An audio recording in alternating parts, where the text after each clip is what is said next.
this is Brian, and that is Shane, and this is the Popcast. Welcome to the Thursday show. We call this show the Unleashed Show, because this is where we get to get unleashed. And me and Shane, we get naked, we pull our clothes off, we start complaining about stuff. It's real weird. Yeah. I sometimes get greased up when I roll around on the floor, and I make like pig noises, trails of slime with my lubed up body when I'm grunting. I don't know what the fuck I'm talking about. This is weird. I don't know what you're saying. I don't know what happens. This is what happens when you're running late. Yeah, I was running late. You know what's funny is I had this great plan. I had this brand new intro thing. I was gonna do things right this week, and I've been working my butt off all night. And I was like, I need to take a nap, just a short nap, just to be fresh for the show. And I set 3 alarms. I even had my wife to back me up. Next thing you know, it's like 12:35, and I'm getting a frantic call from Shane. Hey, what's up? Yeah, are we doing this thing today? Yeah. Well, and because it's interesting, because I know people in the chat were like, hey, what's going on? Because last week we had all these plans. And I was supposed to do the Palantir on Friday. Weird thing happened on Friday. So I don't know if you guys are familiar with like Lowe's or Home Depots in the United States, but I had a dryer that was coming. Well, it just ended up becoming a fiasco. I had to go down there, and I just couldn't do the show. And then on Sunday, we realized what was Sunday? What was the reason you didn't do Father's Day? Oh, it was Father's Day. That's right. Wait, it was Father's Day last Sunday? Yeah, it was. Yeah. It was. And then Monday ended up being a holiday, Juneteenth Day. And so that's why Rant didn't happen. So we're just kind of trying to figure things out. And we had a weird We didn't week. do it because of Juneteenth. No, we did it because, well, we had somebody who was supposed to be on, but they couldn't make it. Yeah. And plus I was really tired. Like, frankly speaking. So we did miss some shows that people were like, hey, what's going on? But we're here for Thursday, and if you guys got up early this morning and you were able to see Strange New Worlds already, then you probably saw our review of episode 2, which we did last night, and it's a good one. Like, there's a lot of arguing and fighting, and yeah, it's pretty fun. Yeah, it's funny. Every Father's Day, I'm reminded of this meme. Mother's Day. Yes, Queen. Father's Day. That's pretty much me. Well, actually, a better one would be like the father working on Father's Day, like right. Barbecuing or doing something. Juneteenth. Somebody asked what Juneteenth is. So yeah, if you're not from the United States, Juneteenth is a new federal holiday for the United States, which recognizes the ending of slavery in our country. So it is now a national holiday. And so it kind of catches everybody by surprise. Like, for all of our national holidays, like the trash service doesn't come. So if you have trash on Mondays and it falls on a national holiday, the trash comes the next day. So when all the trash people showed up on Monday to pick up trash, I was like, oh shoot, my trash can isn't out there. They actually didn't schedule it because they had, I guess, forgotten it was a national holiday. So it's one we'll have to get used to around here. Yeah. Just an excuse for the trash people to be late. It's fun. Yeah, I was like, oh man. So everybody's like trying to run their cans out. It's just a kind of weird thing. Yes. So this week we are back and we're going to be talking Strange New Worlds. If you guys saw the thumbnail, you're going to be like, oh, Shane and Brian hate Strange New Worlds. We're going to get into that really quick. First, just to remind you of the Popcast Unleashed Stream Hero. We do have that going. So as you guys support the channel, you can play the game along with us. And if you are holding the Stream Hero the longest, you will win a prize today. Across the top, we have the top 10 supporters of the channel right now. We had a couple of movements. So if you guys want to check that out and see who's up there, at the end of the month, in 8 days, we'll be providing gifts to the top 3 people, with the first place getting a nice big prize. Any other updates, Brian? No, I had some cool stuff planned that did not happen. Well, you had what do you have an intro you wanted to do? Or? Yeah, I was gonna have I had like a better wheel that I wanted to load that had like animations when people I had plans that just didn't work out. It's okay. It's all right. It's all right. It's kind of a week, kind of a not a strong movie week this week. We've had last week, of course, The Flash came out and it's doing terrible. Oh my God, But terrible. I can't Jeez. believe how bad it's performing. I don't understand it. I think it shows that people were really pissed off about the whole Ezra Miller thing. It has to be that, right? Well, I was looking at the numbers, and you know what's interesting is the numbers started to die down for the DC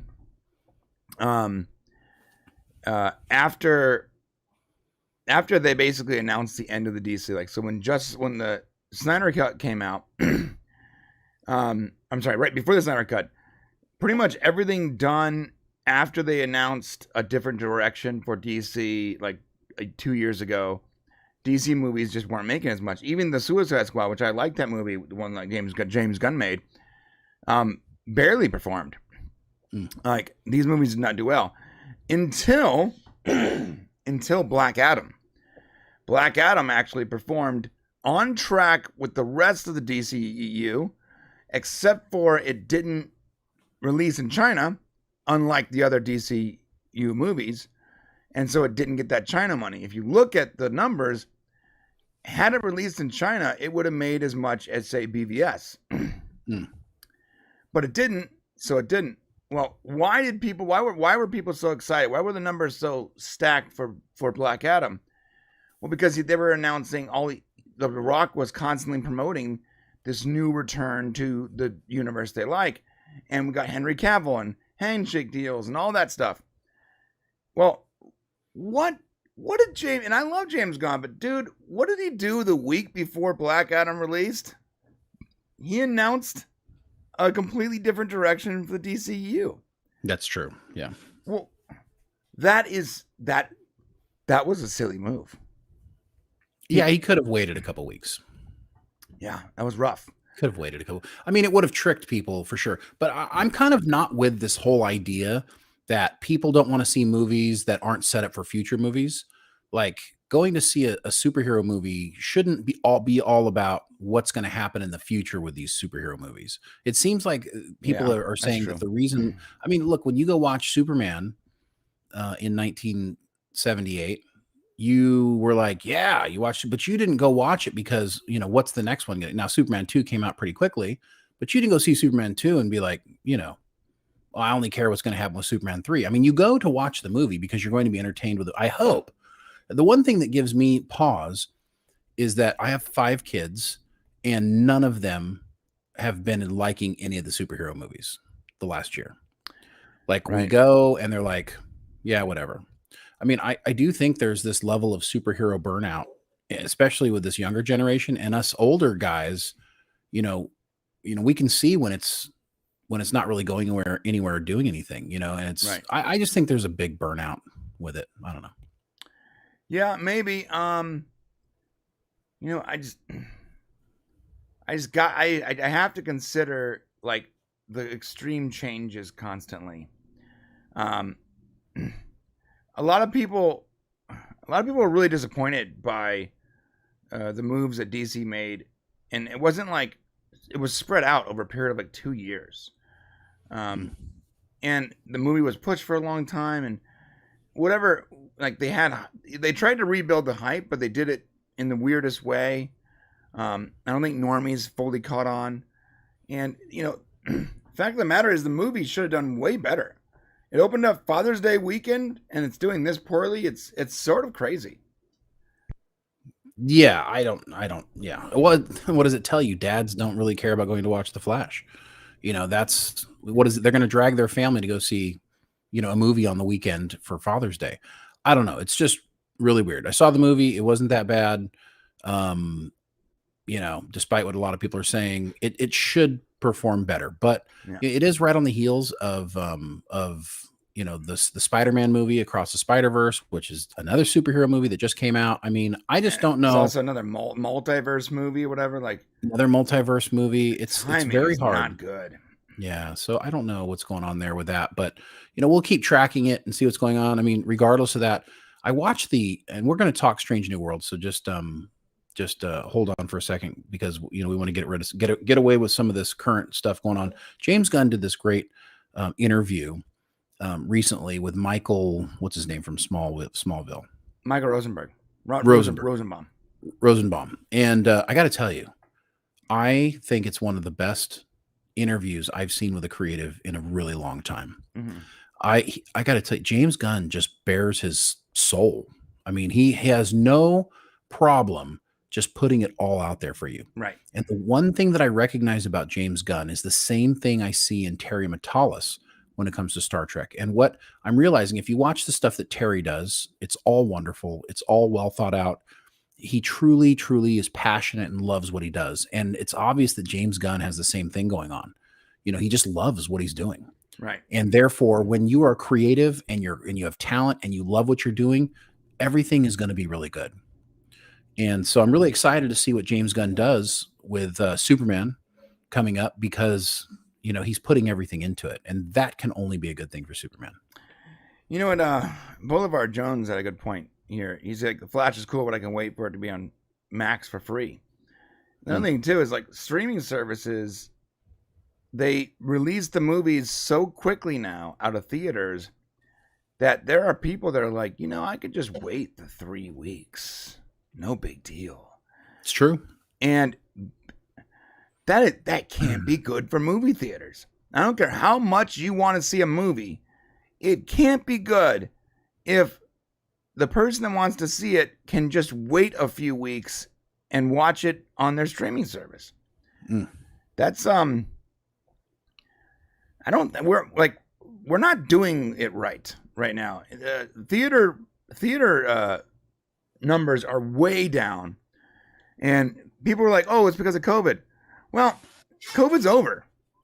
It's not like people all of a sudden decided, "Oh, well, because the pandemic happened, let's not go to theaters anymore." No, it's more like the pandemic showed them that they can just wait a few weeks and save the money.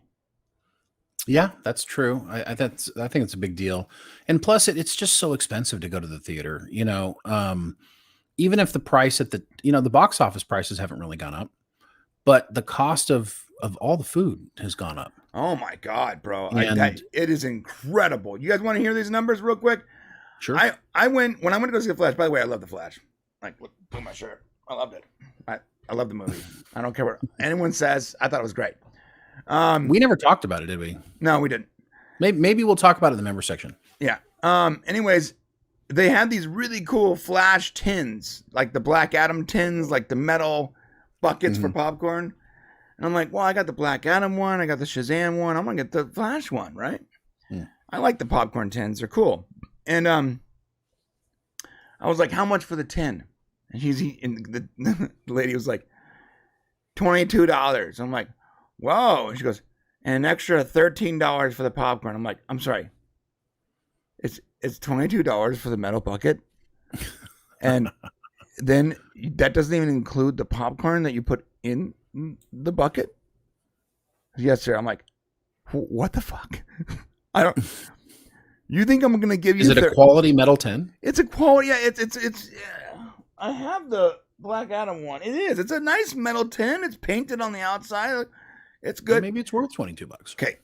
Yes. I first off, that's a lot of money for a metal tin. But if I agree with you, if it was filled with popcorn, like, bro, so it should come filled with the popcorn should be... the popcorn should be number. Part of the deal. If I'm going to spend $22 on a metal bucket, put the popcorn in it. And popcorn is such a it really doesn't cost very much. It costs pennies, bro. It really does. Okay, yeah. I was last Halloween, I volunteered at a community center and I brought my popcorn machine. I bought like a 5-pound bag of popcorn kernels and like a gallon of the popcorn butter. And the whole thing for me was like maybe $35.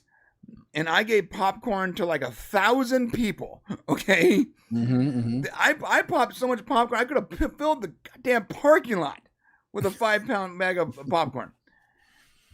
All I'm saying is, like, if someone's going to buy a $22 metal tin, Just put the popcorn in them for it. It's just ridiculous. No, I said, no, I'm good. I'll just get a regular popcorn. She's like, that'll be $18. I'm like, oh, God damn it.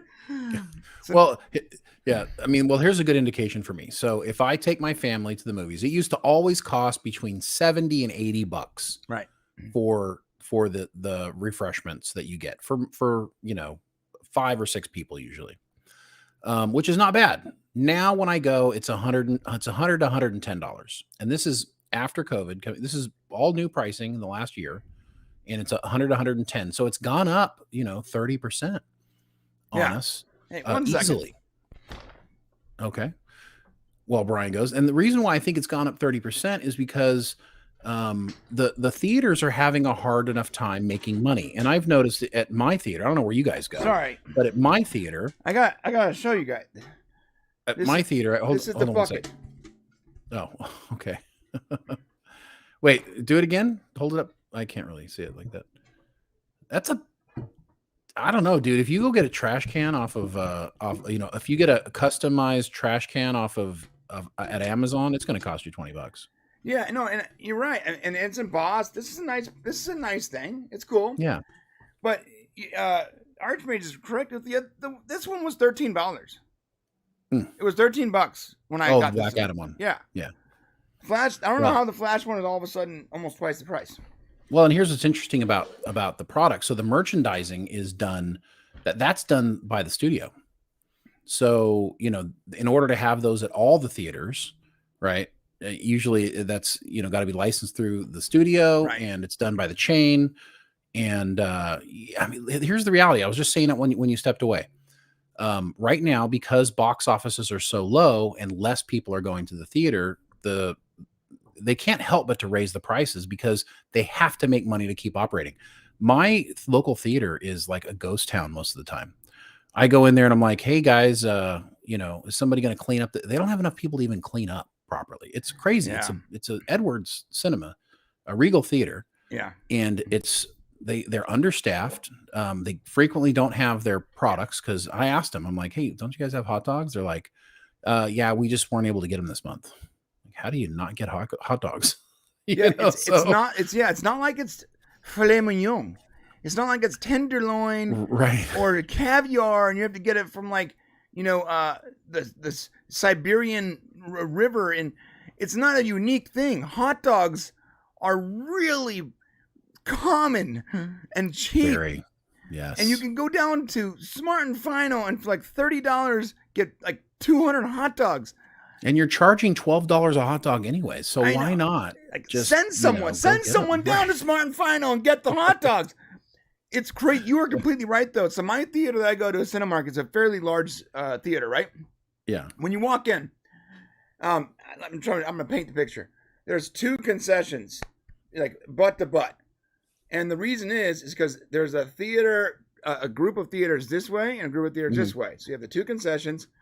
And you have like 1 through 15 that way, and like 14 through 25 or whatever that way.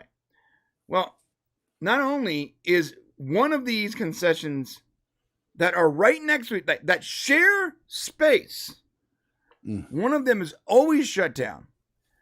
Additionally, there's these mini concessions at the end of the 2 giant theater runs, always shut down. So I go there to see The Flash, and there was a ton of people. And the line for the concessions was out of the theater. I thought it was like a line for a movie. It's because they had like 3 people working, right. And it was like a Friday night. It's like people are watching The Flash. It just came out, and they're showing it on like 18 theaters. It's crazy, and for some reason they have like 3 people working the entire time. So I'm like, okay, should I have ordered my food ahead of time? Well, here's the kicker. I'm sitting in this line, and I go on my Cinemark app, and I order the food to pick up, and I select my window as now. You can do that? Yes. So I don't have any of that at my theater. So bro, check this out. I order it for now, and I'm looking at my app, and it's like 3 minutes later. Food's ready. I'm still at least 40 people behind. Yeah, I'm like, oh, I'm just gonna step out of line real quick and walk up to this pickup area and go to my theater. Like, so the whole app thing is also throwing people off. Like, there's a lot of things. They're just you can't abandon the way people are used to operating a theater to adopt new measures. Plus, you have less staff, and I'm not sure why you have less staff. Well, they can't afford it. They can't afford it. Sure, yeah, I get that. I mean, look, you're used to operating at a certain way. The studio takes most of the box office.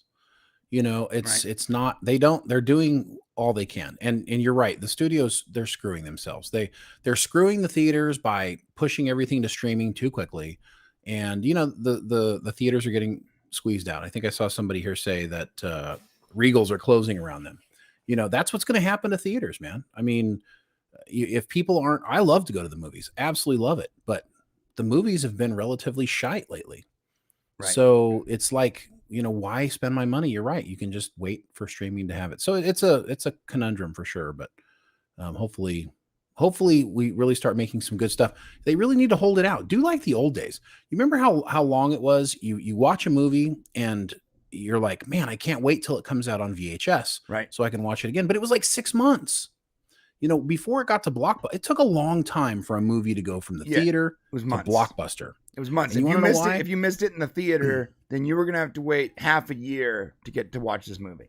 Right, because you had video on demand first, right, where it was available, and then you could buy it. So it was actually put up for sale before it was put up for rent. So you could actually, there was a period of time where you could go buy the product because they wanted people to buy it. Perhaps people are like desperate to see it, so they make their money that way. Now there's no content for them to make money on, so they just released to streaming. Yeah, my buddy Jason, you remember Jason? He used to check into a hotel to watch movies that had just left theaters, because the hotels yeah, that's true. Hotels would have movies on, like before it came out to buy on DVD, they would be playing it, you know, as a hotel premium or whatever.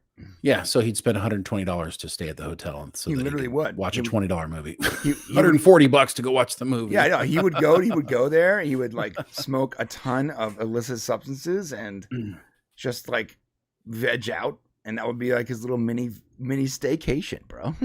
Interesting. Anyways, it's a wild thing. You know, remember when Disney used to have the Disney Vault? And like Aladdin came out and it was in theaters, did really well. And they're like, a year later, they're like special home release only for this year. And it's limited. And then it's going to go into the vault for 2 years. And you're like, I better get this movie. Yes. Oh, they really capitalized on like the fear of not being able to, that, you know, that's right. I mean, you're collecting some steel books, right? Which is kind of like, the new collecting thing, but honestly, nobody's really buying DVDs anymore. I gotta be honest, the steelbooks are so good though. Not only are the covers amazing, they're metal, they're beautiful, but like these things have special features again. Like there is special features and entire discs full of making ofs and commentary and behind the scenes and like really cool stuff, alternate endings. Bro, I have the Happy Death Day steelbook. Mm-hmm. I love that movie so much. It's so ridiculously good. For me. I don't know why. I just love it. But they have all 3 endings. Actual endings. They shot multiple endings for this movie. But the studio didn't know what they wanted to do. And in one of the endings, it's hilarious. It literally spoils the entire second movie. In one of the endings, the ending is the plot of the second movie. And you're like, no wonder why you didn't put that in there. You couldn't have had a sequel. It's really cool stuff. The problem is that most people aren't using the mediums to watch it. So most people don't have a Blu-ray. I have other than like an Xbox. Right. I have no way of watching movies on a disc in my house. Yeah, that's me too. So, my Xbox is pretty much like that's the only way. And it's not even my Xbox, it's my kid's Xbox. I don't use it for like, although I wonder what the experience would be like though, plugging one of these like hyper HD 3D steelbook premium disc into a premium player with 5.1 surround. I wonder if the difference would even be like noticeable or I know because streaming is low quality. Actually, even like 4K streaming is like, it's not great. It's so compressed. Yeah, it's interesting. No, it is. But the problem is that because not everybody has it now. Like every household had a DVD player, every household had a VHS player. Right. So nowadays, because it's not a really good reason, it's not like people go, studios aren't going, damn, our Steelbook revenue is incredible. Right. It's not. It's just a little extra added thing for collectors, and they charge a fortune for. How much are you paying for a Steelbook? Well, it depends. There's the Steelbooks that are like, oh, Best Buy exclusive limited release Steelbook, and it's like $30. Right. And it's just the basic Steelbook with the extra features and all that. But that's it. But then you have like the one-click Steelbooks where it not only includes the disc with the special features, but it includes like past movies, and like it's a big and it's thick, and it has like a map or some kind of poster or some kind of interactive thing, and it's really a celebration of the movie, and those are like $200. Yeah, so that's what I'm saying. So I'm not collecting those, by the way, because I can't afford those. it's a huge price point, so they, so there's limited. Anyways, it's just not an option for them to hold off a movie's release to streaming because they're selling a bunch of Steelbooks. Right. So yeah, that's something we have to face, and so we're going to be seeing a lot of changes in what's going on, and I find myself pushing more towards different types of movies. I'm almost not looking forward to blockbuster movies, and I'm kind of looking forward to different movies. For example, today Asteroid City comes out. It's a Wes Anderson movie. If you know Wes Anderson movies, he made things like The Fantastic Mr. Fox, The Royal Tenenbaums, the Grand Budapest Hotel. Very interesting, eclectic, strange movies. And I find myself more intrigued by maybe perhaps going to want to watch these movies instead of the big blockbusters. I'm wondering if we're going to see a change in the types of movies people go to the theater to see, because honestly, I'm looking for something different now. I am tired of watching the same old thing. And as good as The Flash was, it still I didn't walk away from it going, damn, that really just blew my socks off, and movies really need to do that if you're going to go spend a bunch of money. No, I completely understand what you're saying. And what bothers me most about the reception of The Flash is not like what you said, it didn't blow my socks off. To be fair, there were parts of The Flash that I really, really enjoyed. I got emotional. I'm a massive Flash fan. I understand there are problems with it, whatever. We'll talk about more about that in the member section. But my biggest issue with the Flash release wasn't actually the Flash. It was the community around the Flash. It's like, you're damned if you do, you're damned if you do, you're damned if you don't. Like, either we live in this like community or this time where it could be the greatest movie in the world, but if there's enough sort of negative buzz about it, it sort of spirals out of control to where the movie is just the movie or the TV show is just garbage immediately, and no one no one can say anything about it, and everyone hops on like the negative venom-filled bandwagon. And bottom line is, like, listen, I like The Flash. Shane thought it was okay. At the very least, it's entertaining. But if you look that's not good enough though anymore. What? That's not good enough anymore. Like, just being entertaining isn't enough. There's so much shit to entertain you everywhere. There's so many streaming services. Right. I literally can spend days just going through, Paramount, Peacock, Hulu, Netflix, literally, and be entertained. It needs to be more than entertaining. And the thing about The Flash is this. So the worst part, the absolute worst part of the Justice League movies was The Flash. He was the worst character. I disagree, but yeah. Okay, I do. I feel like he's the worst character of all the characters. And here's the thing. It's, what is The Flash to you? Now, here's the thing with Ezra Miller. Even though he did a fantastic job creating two different characters on The Flash, and I know we'll talk about this more, but the reason why people are complaining is they don't like Ezra Miller, and they don't like Ezra Miller's Flash. He's a whiny little bitch. Okay? He is a whiny little bitch. Okay. And the problem is no matter how good of an acting job he did, with those two, and he did a great job becoming those two characters. did, I mean, yeah. he really blew it out of the park. But he sucks as the Flash. Like, he's a shitty Flash. He sucks like, as a person. like Grant, and he sucks as a person. So Grant Gustin, so if you go into the movie going, I want a good Flash story, but you hate Ezra Miller, you hate the star of the show, and you hate the type of Flash he is, it makes it harder to enjoy it. Right. And all of the big problems, I was totally disappointed at how little Michael Shannon was in that movie. I know we'll talk about it later. I keep saying this, but anyway, my point is like, I went to see it. I spent a whole shit ton of money. My family didn't even like the movie, and that's part of it for me is like, I want to take my family to see movies they're going to walk out and we're going to want to talk about afterwards. And it was like enjoyable. It's so rare that happened. That for me, Black Adam was a movie that me and my kids were like all stoked on. We talked about it afterwards. We wanted to watch it again. Right. And that was another thing too. Like, I'm watching Black Adam. My kids are enjoying it. I'm enjoying hanging out with them. That's important. Yeah. And the next day I see nothing but like people complaining about Black Adam. I'm like, God damn it! I can't have anything fun. I can't have anything. Well, you can't have anything fun. I mean, it's hard. I mean, and what happens to the things in this community that are good? Like when a good thing happens in our community, what happens? Everybody goes, "Hey, that was good." Okay, next, let's talk about Right. So when something is good, nobody wants to talk about it. It's a footnote. It's a footnote, and let's move on to something that we don't like. Right. Listen, the news had this shit figured out years ago. Right. There's a reason why there's never anything good on the news, because nobody gives a shit. They only want to hear about the fear and the loathing and the danger and the horrible shit that happened, because human beings are intrigued by bad things. And so that's what people kind of pander to. So when we get ready to take a big poop on Star Trek Strange New Worlds here in a minute, you guys are going to want to stick around and right. that. So, but the difference with us is we're not afraid to talk about things we like, but we will talk about things that we have a problem. By the way, this is Asteroid City, and look who's in it. I know there's like 1 million people in it, but are we not going to figure out? Is Hollywood not going to figure out that when you take a movie is not going to be good because you pack it with 30 celebrity names?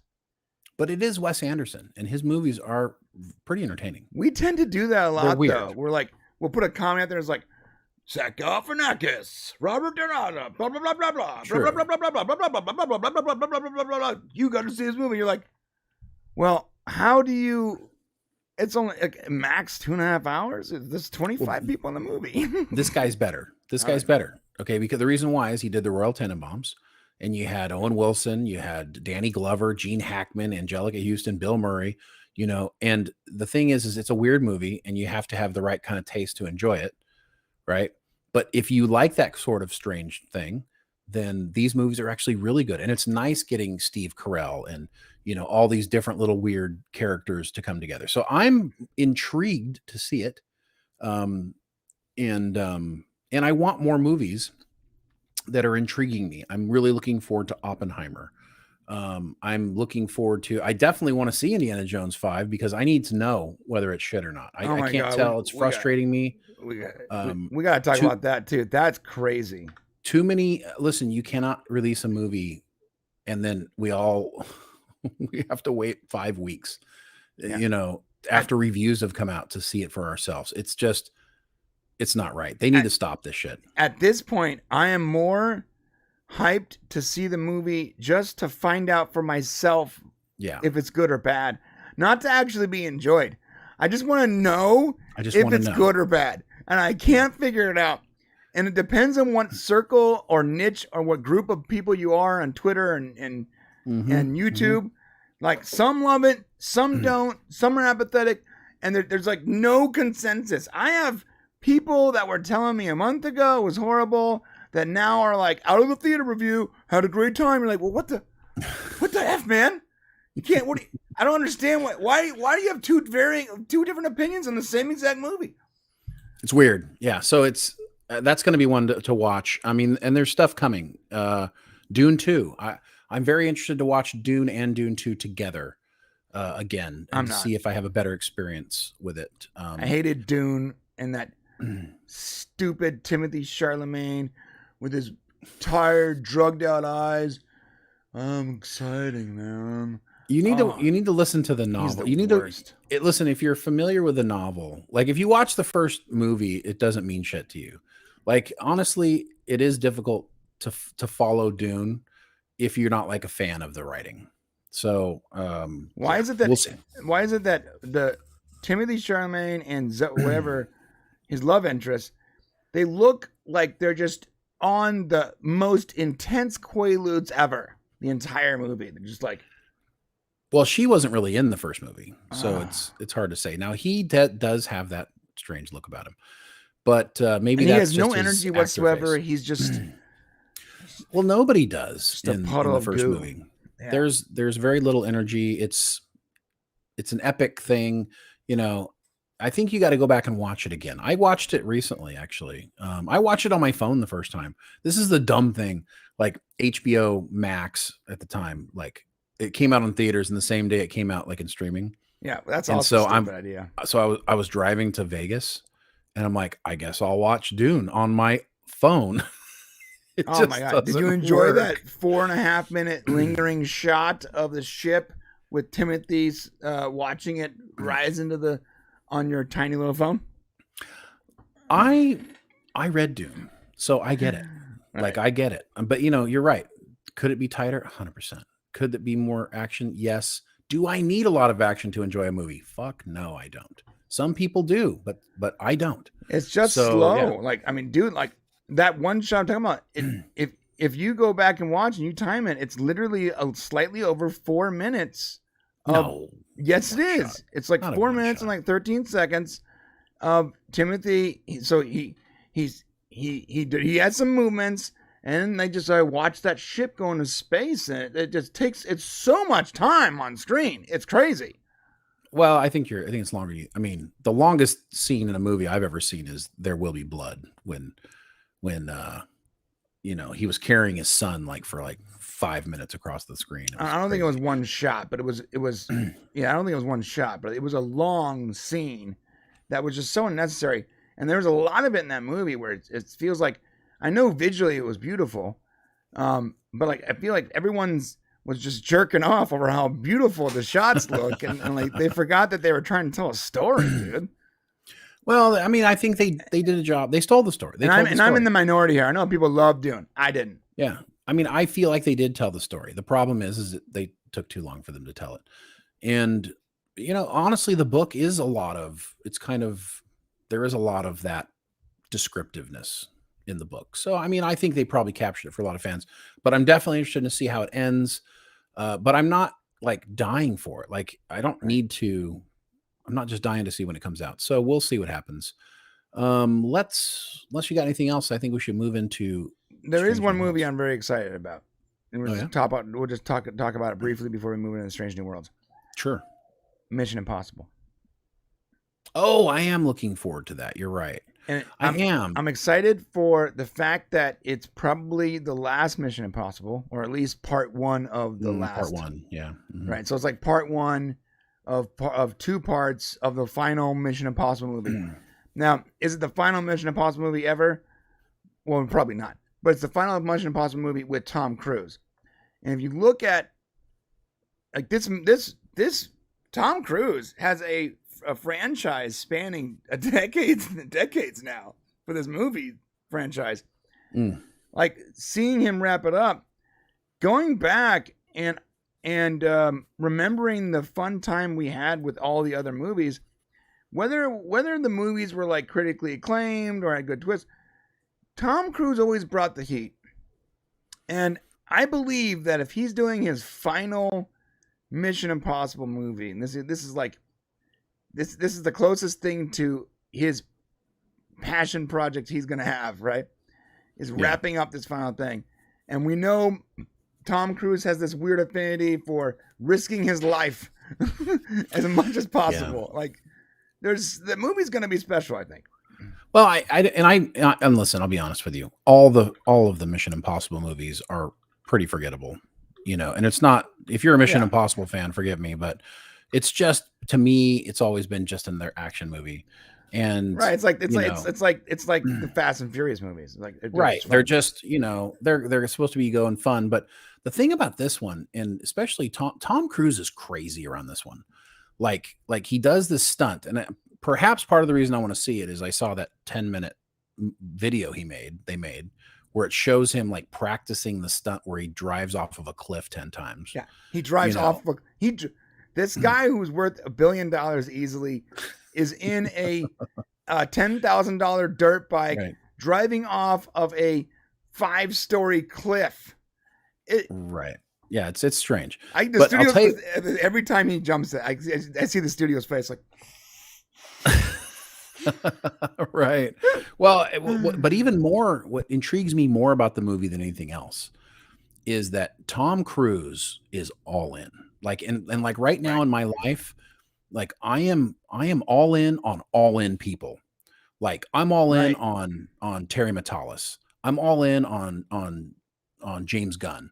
I'm all in on Elon Musk. I'm all in on Tom Cruise. I'm all in on these guys because they're all fucking in. You know what I mean? They're all in. They're all in. And that excites me and intrigues me. And I want to see what the hell's going to happen next. Right. And when you get crazy nuts because you're pissed because you lost the IMAX theaters to Oppenheimer, in which Tom Cruise was mad because they can't get Mission Impossible in IMAX because Oppenheimer's got them all. He should be lost pissed. His damn mind. He should be pissed. Mission Impossible got there first. Oppenheimer. It's crazy though. Like Oppenheimer. Christopher Nolan's going to have some good visuals. Listen, Oppenheimer's going to be beautiful. It's going to be a great movie, I'm sure. But let's be real. There's going to be 2 hours of exposition and 13 minutes of like footage that actually belongs in an IMAX theater. That's what it's going to be. It's based on a true story. Point. It's not Mission Impossible 19. Right. No, you're right. You're right in that respect, I think. But they got there first. They made the deal. So, and it was shot in IMAX. I mean, it was just, but I just love that Tom just won't, he's like a dog with a bone, no matter, I don't know. I love it. I'm all in people. Bro, the first Mission Impossible movie came out in 1996. I was still in high school. I'm 42 years old. I was still in high school when the first Mission Impossible movie came out with Tom Cruise. We are going on, he's going to finish this movie. It's just sort of incredible. He's going to finish 20 years will have passed for him to finish this franchise. Well, it's been a good franchise for him, and it was a good TV show, and he turned it into some good movies, and it made good money. It's Tom Cruise. Everything he touches, with the exception of The Mummy? The Mummy. That wasn't his fault. Yeah, you're right. Okay, let's move on to something that everybody came here for. Now that we've I did want to flash this on the screen. Yeah, I miss it. This is actual Blockbuster.com, by the way. Someone bought the domain name and just parked this there. Well, there is still, I think, one Blockbuster left. There was like a TV show. There is one Blockbuster left in Alaska. Yep.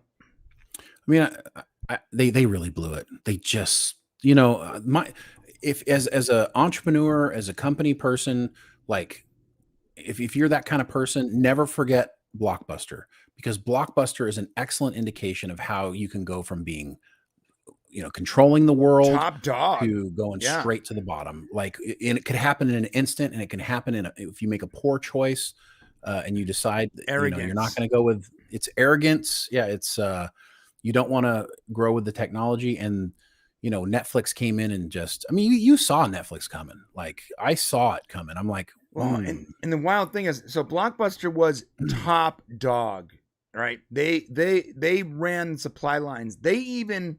When it came to video rental places and even video purchasing stores, Blockbuster was like the gatekeeper, because they would buy all the stock up and you would have to go through them in order for your little mom and pop shop just to have movies.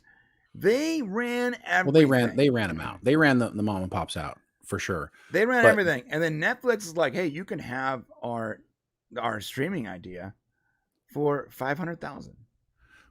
Right. So they tried to sell them. They tried to sell Blockbuster the streaming. Get out of here, you peon. They're like, the future of video rentals will always be DVD. Yeah. So the thing is nothing lasts $500,000. forever. Right. Nothing lasts forever. And if you're in charge of a company, you got to change with the times. And Netflix, Netflix actually, the the mailing at home thing is really what got them. It wasn't the streaming thing. It was being able to order your discs to be delivered to your house. And then all you had to do is when you're finished watching, just throw it back in the mail. It cost you nothing, in and out of the mail. Right. It was a great program. I loved it. They could have bought both the DVD Netflix and the streaming Netflix for $500,000. Yep, they could have. And I wonder if probably the person who owns Blockbuster is a filthy rich person, no matter what. But what it could have been, right? I don't know. It's so it's so hilarious and sad that a group of executives basically kicked the Netflix owners out on their rears and said, "Get out of here, you pawn scum." Right. Only for Netflix to be valued, like very shortly afterwards, be valued at almost 700 times what they within a year.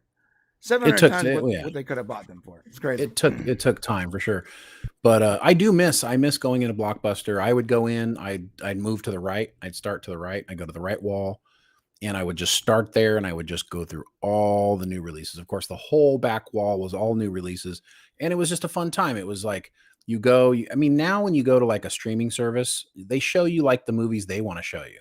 Right. When you went to Blockbuster, you get to see everything that was new. And you could pick, that's how the king of the king of Kong or whatever, Fistful of Quarters. Yes. That documentary. That's how I saw it too. Yeah. Yeah. And I'm going through and I'm like, what is that? And I got it. You find little nuggets, and now, it's just different on streaming now. I believe it really is sort of frustrating me that I'm not gonna be able to take my own kids into like a video rental place and like experience the same thing that I'm sure I experienced as a kid, that the wonder of being able to scan through all these movies and be excited by the covers. Now streaming services make everything unfun. Everything, no, really, so everything they want you to see is promoted on top. You have to search for it. You have to search for the things you can remember. Like one movie. It's true. Yeah. And then additionally, you start a movie and they ruin it, or a TV show, and they ruin it for you by by showing you some other thing you should watch that they want you to watch. You're paying for no ads, but for some reason, RuPaul is up there dancing around for the first 5 minutes of my film. Right. And you're just like, what? The entire vibe is lost. The experience has been tainted by this poor ad-filled quality of movie watching. And it sucks. And my kids see this as, this is just their normal. And I'm like, then your normal sucks. It sucks. You know what we need to do? We need to invent a website where you go and just peruse videos, peruse old movies. Oh my God, a virtual Blockbuster. A virtual Blockbuster where you go in and you can just, because you're right. Like I'll go through into Amazon Prime. I'll go into Amazon. What? Go ahead. Bro, a virtual Blockbuster where when you select your movie, it takes you to the corresponding streaming service to watch it. That's tough to do though, because some of them are constantly changing. So you would have to update it. Now I know that there's supposed to be a couple of things that do that. We advertised for one of them. We advertised for one that was really good, but just like you said, you have to constantly be updating it. Yeah, they didn't. Right, they didn't. So you can't go there because it's a brilliant idea. Like you don't know where to watch shit. Yeah, I would would imagine if you could do after we promoted them, I used them for like a few months. I'm like, oh, what's this movie in? And then all of a sudden, I kept typing in movies that just weren't coming up. Yeah, I'm like, no, I know for a fact this movie's on Prime or whatever. I'm coming here for you to verify it for me, and you're like, can't find it. Well, yeah, you know what? You paid people to promote your product, and then you just stop updating it. Yeah, so but it would be interesting to be able to go and have a Blockbuster experience. Like, let's say you don't know what movie you want to watch, because on it frequently, I go into streaming like, I don't know what the hell do I want to watch. I want to watch something. I want to watch something nostalgic. Or it would be great to be able to just, go through and peruse everything. Right. You know what? I do believe a virtual Blockbuster that was like somehow automatically updated with like APIs of these services would just be so rad. Like you walk in and you can literally just like walk like a video game and pick your movie. Like a VR experience? I mean, they like could do that. Like a VR experience. Yeah, you could do that. That would be interesting. First streaming service to do that, you become my only streaming service, and I will pay whatever it takes to get that experience back. Roku needs to do it. They need to Oh my God. I can totally see Roku being the first. Introducing VR, the new video rental experience. Like, people would lose their minds for that, honestly. All right. I think we've carried on long enough here. We've talked about this for a long time. 51 minutes. We're going to get to Strange New World. Just hold on. 51 minutes. Sorry for everybody who's been waiting for this. 51 minutes later, we're talking about RuPaul and Blockbuster. So you start with one thing and you end up way down the map someplace else. So all right, let's talk about strange new Vulcans. Worlds. Strange New Worlds. Yeah, we've got 2 episodes in, and if you didn't know, Brian and I have seen the first 6 episodes of season 2, and there's a little bit of our thoughts are as a result of seeing all those episodes, and there's only 10 for the season. I just want to say, first off, there were people who came in today and said something like, hey, if you guys want to kick me out of here because I like Strange New Worlds, then I get it. Listen, absolutely. If you didn't know, Brian, if you like Strange New Worlds, do not apologize for it. No matter what we say or what our opinion is, we're going to give you the facts as we see them and as we understand them and as we feel about them. But if you feel you love them, that's fine. And this is a safe place for you to come and give us your opinion. And don't be afraid to say, look, you guys, I liked it. Nobody's going to judge you here. And if don't be mean to people in the chat. So I'm just going to add to that. First off, you're allowed to enjoy things. It's a crazy notion for our community to be like, you can't like that because it was bad or had bad graphics or Spock is weird. No, F you. If you like it, great. Honestly, if you like something, great. If you dislike it, awesome. If you want to just talk about it and debate the points, that's even better. That's what the purpose of entertainment is.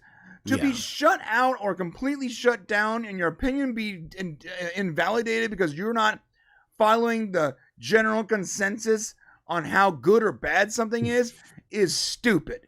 That's a stupid thing. Our community's got to stop doing it. Whoa, you like the movie? You're not a reputable source of information. Fuck you. I enjoyed it. Okay? Suck my dick. I'm sorry. I enjoyed it. Can you tell Brian's Brian got beat up last Saturday over his Flash love on the Salty Nerd podcast, and he's still carrying it. It's not just that one day though. It's like every single time every time we enjoy something, we have to get constantly berated about why we enjoy. Because I did. What? I don't understand. Why is it why can't I like things? I mean, you can. Do we all just have to hate everything constantly? Like, if you liked Strange New Worlds, that's awesome. I'm glad you're here. I didn't like it, but we can talk about it. You are Shane's right. It's not only a safe space, you are wanted here. You are wanted here as someone who can discuss something that at one point we all loved. Right? Or maybe we're still working on. Or that we still love now. Possibly. Whatever. Yeah. Like, come on. Yeah. Yeah. So I just wanted to preface it with that because I do. It is hard for people to hang out. Like, I don't want to listen to those guys because they're not saying great positive things about it. There are good and bad things, in my opinion, in Brian's opinion, about Strange New Worlds. And we'll kind of go through it all. Just to preface it, part of the reason that I feel the way I do about Star Trek, Strange New Worlds, and most of New Trek is that I grew up with the original series. I grew up with it. Like, it was my love. Like, I loved it. I love it so much. I watch it now. I absolutely, it was a huge part of who I am. And the characters from that is a big part of who I am. Then you go on to TNG and I adopt those characters. I fall in love with those characters. Deep Space Nine, Voyager, same thing happens. So when you come back and you start doing Star Trek like they have in the last 5 or 6 years, it's impossible for me not to take a look at what I love and know about Star Trek and hope that continues in some way. Now, I'm smart enough person to understand that it's not going to continue in exactly the same way that I like it because the mediums change, the formats change, the way storytelling is changed. It all changes. Right. So I'm wise enough and smart enough to know that I have to have some flexibility But the one thing that you cannot be flexible on, in my opinion, is that you have a good story and that the characters are true to their previous versions.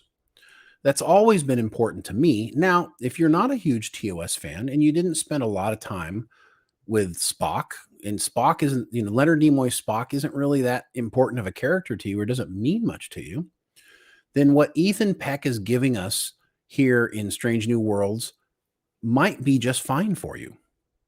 Okay? It might be. But it's not for me because Spock is a G. He's my guy. And so when I watch Ethan Peck, it's my guy. When I watch Ethan Peck do Spock, and by the way, Ethan Peck, fantastic. He's a fine actor. Like if you go back and watch Discovery season 2, all right, and when Spock comes in, and we all kind of groaned when it happened because we really didn't want Spock attached to Michael Burnham. I'm not going to go back and watch Discovery season 2. What's wrong with you? I did. I went back and watched it. Oh my God. I went back because we have a video coming out that you guys are going to want to watch. Right. You are a god among men. You had to suffer through Discovery season 2. Yeah, I did. To write and voice a 15 to 18 minute video.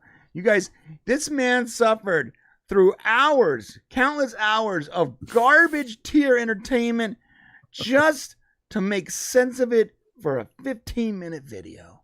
Well, it's that important. Spock is that important. God, man, you are dedicated to your craft. So thank you so much. So we have tomorrow, I believe it's tomorrow, right? Yeah, it's tomorrow. Tomorrow we have a video coming out. Assuming I don't fall asleep again. Okay, well, I hope you make it. I plan to have it done tonight. I've been working all night, by the way. I haven't slept. I know, which is why you fell asleep before the show. I get it. It's totally good. So tomorrow video coming out, and the title of the video is "They Don't Know Spock." Okay, they don't know Spock. They don't know Spock, and like I said, if you don't care about Spock, then that's fine. Ethan Peck Spock is fine, but if you go back to Discovery and you look at how Ethan Peck played Spock in Discovery, it's night and day to Strange New Worlds. Yeah. Ethan Peck Spock in Discovery is more like the Leonard Nimoy Spock than this version is. Right. There's a serious tone. He's well respected. He demands respect. He is given. He's treated in awe of. Yeah. He's sort of a dick. He's a little bit. Yeah, a little bit. Right. He's confident, man. He is confident. This Spock in Strange New Worlds. Everyone loves more of a good thing. It went kind of.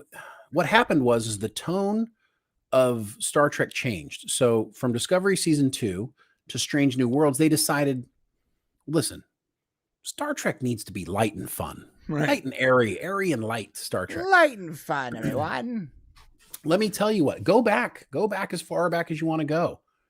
Star Trek has moments of lightness, moments of humor, moments of funny, but it is a dramatic show.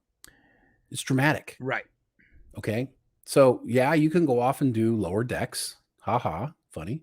Right. You can have some humor, but Star Trek is drama.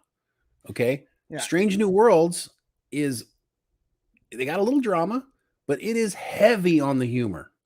Okay. It is heavy. And especially with Spock. I mean, come on. In this last episode, which by the way was the best episode of Strange New Worlds, and I will say, in my opinion, it's the best episode. That's his opinion. I disagree. Right, but my opinion is the best episodes in season 1, and in the 6 episodes this season, I think it's the best episode because it's more like Star Trek than any of the other episodes. It actually, I love the courtroom. I love Court Martial. I love Measure of a Man. I love those types of shows on Star Trek, and especially when they're using allegory to tell a story, which they did in this last episode. But if you notice on the stand yesterday, like the only humorous moment was Spock like cutting a joke. Like he cut a joke when he was on the stand trying to get Una off, and he thinks he's going to tell a joke. Jesus Christ, guys, does Spock tell jokes? Now, if you're not a TOS fan, maybe you don't know, or it doesn't matter, and you love this Ethan Peck, I like to call him Drax, the Destroyer, Guardians of the Galaxy version of Spock, because he's kind of idiotic, right? Is that the right word? He's kind of dumb. He's kind of like, that's not the right word. I think more what you're looking for is like unaware, like sort of oblivious. Well, that's what Drax was. right? Drax was oblivious, and he was humorous. That was funny for his character. I move so because fast. that's what his I character can move so was. fast. I look like I'm standing still. Right. That's funny. Nothing can get over my head. I move too fast. Right. Yeah, nothing goes over my head. You know, and Spock in the same way is that, and I know what they're doing. They watched TOS, okay, and they saw these moments at the end of the episodes where there was some levity, right, and there was moments where they were kind of giving Spock a hard time because he was misunderstood or he was doing something weird, right. But Spock gives it right back to him. If you watch those episodes, if you watch those moments of levity, I give the example of Journey to Babel, right? And at the end of that episode, Dr. McCoy, great episode, such a great one. Go ahead. Dr. McCoy gives he asks Spock's mom, Amanda. He's like, please tell me, did Spock like run around as a child? He's trying to get dirt on Spock because that's Bones and Spock's relationship. He wants to get some dirt on him because Spock's always getting the better of him. So she tells him, oh, he had a fat teddy bear when he was a kid. And so, of course, the mom walks away and or Spock's dad takes him out. And Bones says, oh, so you had a fat teddy bear, Spock, right? And Spock doesn't get emotional. He doesn't get weird or angry. Nothing happens. He simply says, yes, doctor, but my teddy bear was alive and it had 6-inch fangs. That's funny. It's funny, but Spock also gives it right back. If you notice in all of these episodes, and take a look at last night's episode, in episode 2, Spock is sitting with the Vulcan Jag at the table. Ortega thinks that they're just like shooting the shit, and it's kind of irritating her because they're, why is Spock hanging out with the enemy? Mm-hmm. And M'Benga tells her, no, you can't tell that there's tension going on there. So Spock gets up from the table, walks over to them, and says, "I'm sorry you had to see that. Sorry for that outburst. Sorry for the outburst. I mean, there was no fucking outburst. Right. It was a complete waste of time too. Like that scene, it just dragged time. There's a few scenes that just added time to the show, and had no actual purpose. Right. Well, you're right. And so that was specifically done for that reason, and it was to get a joke out of Spock. It was to get a joke. That's the whole point of it. But the reality is that Spock would have never, said I had an outburst or anything like that. That's what the comedic version of Spock would do. That's what pop culture's view of Spock would say. Not what Spock would actually say. What would have happened is he would have came over and M'Benga would have said something like, is everything okay? Right? And Spock would have said, well, what do you mean, doctor? Of course everything's okay. What even are you implying, doctor? Right. Even though it wasn't okay. And then he would give some sort of slight to the person that he didn't like, but you wouldn't even barely tell it was a slight. But it's Spock, so it is a slight. Like you know it. That's what's missing from this character. He's the joke. If he's on the bridge, guys, how does he spend 6 years on the bridge with Pike and he doesn't know that Pike says hit it and that's his thing? Yeah, how? I argued that with the other guys last week, and I get it. Like that's a good point. No, he should know that. No, Ortegas has to teach it to him. Yeah, and that bothers me. That does, but I gotta say, I think we're being a little critical on him not understanding like some human thing. It's maybe it's less that he doesn't know it, and more he doesn't care. Maybe he's just apathetic to it. I don't know. Spock understands everything, Brian. That's the thing. Right. Spock understands everything. I get that. He might be confused by human emotion, but he can't be confused anymore because the dude's been nothing but emotional. He's significantly in 2 episodes, at least in the first 6, and in both episodes, he is over the top emotional in both episodes this season. Right, he knows emotion. Don't tell me he's confused about emotion. He's doing nothing but experiencing it in Strange New Worlds. And the reason why that is because the writers want him to be emotional.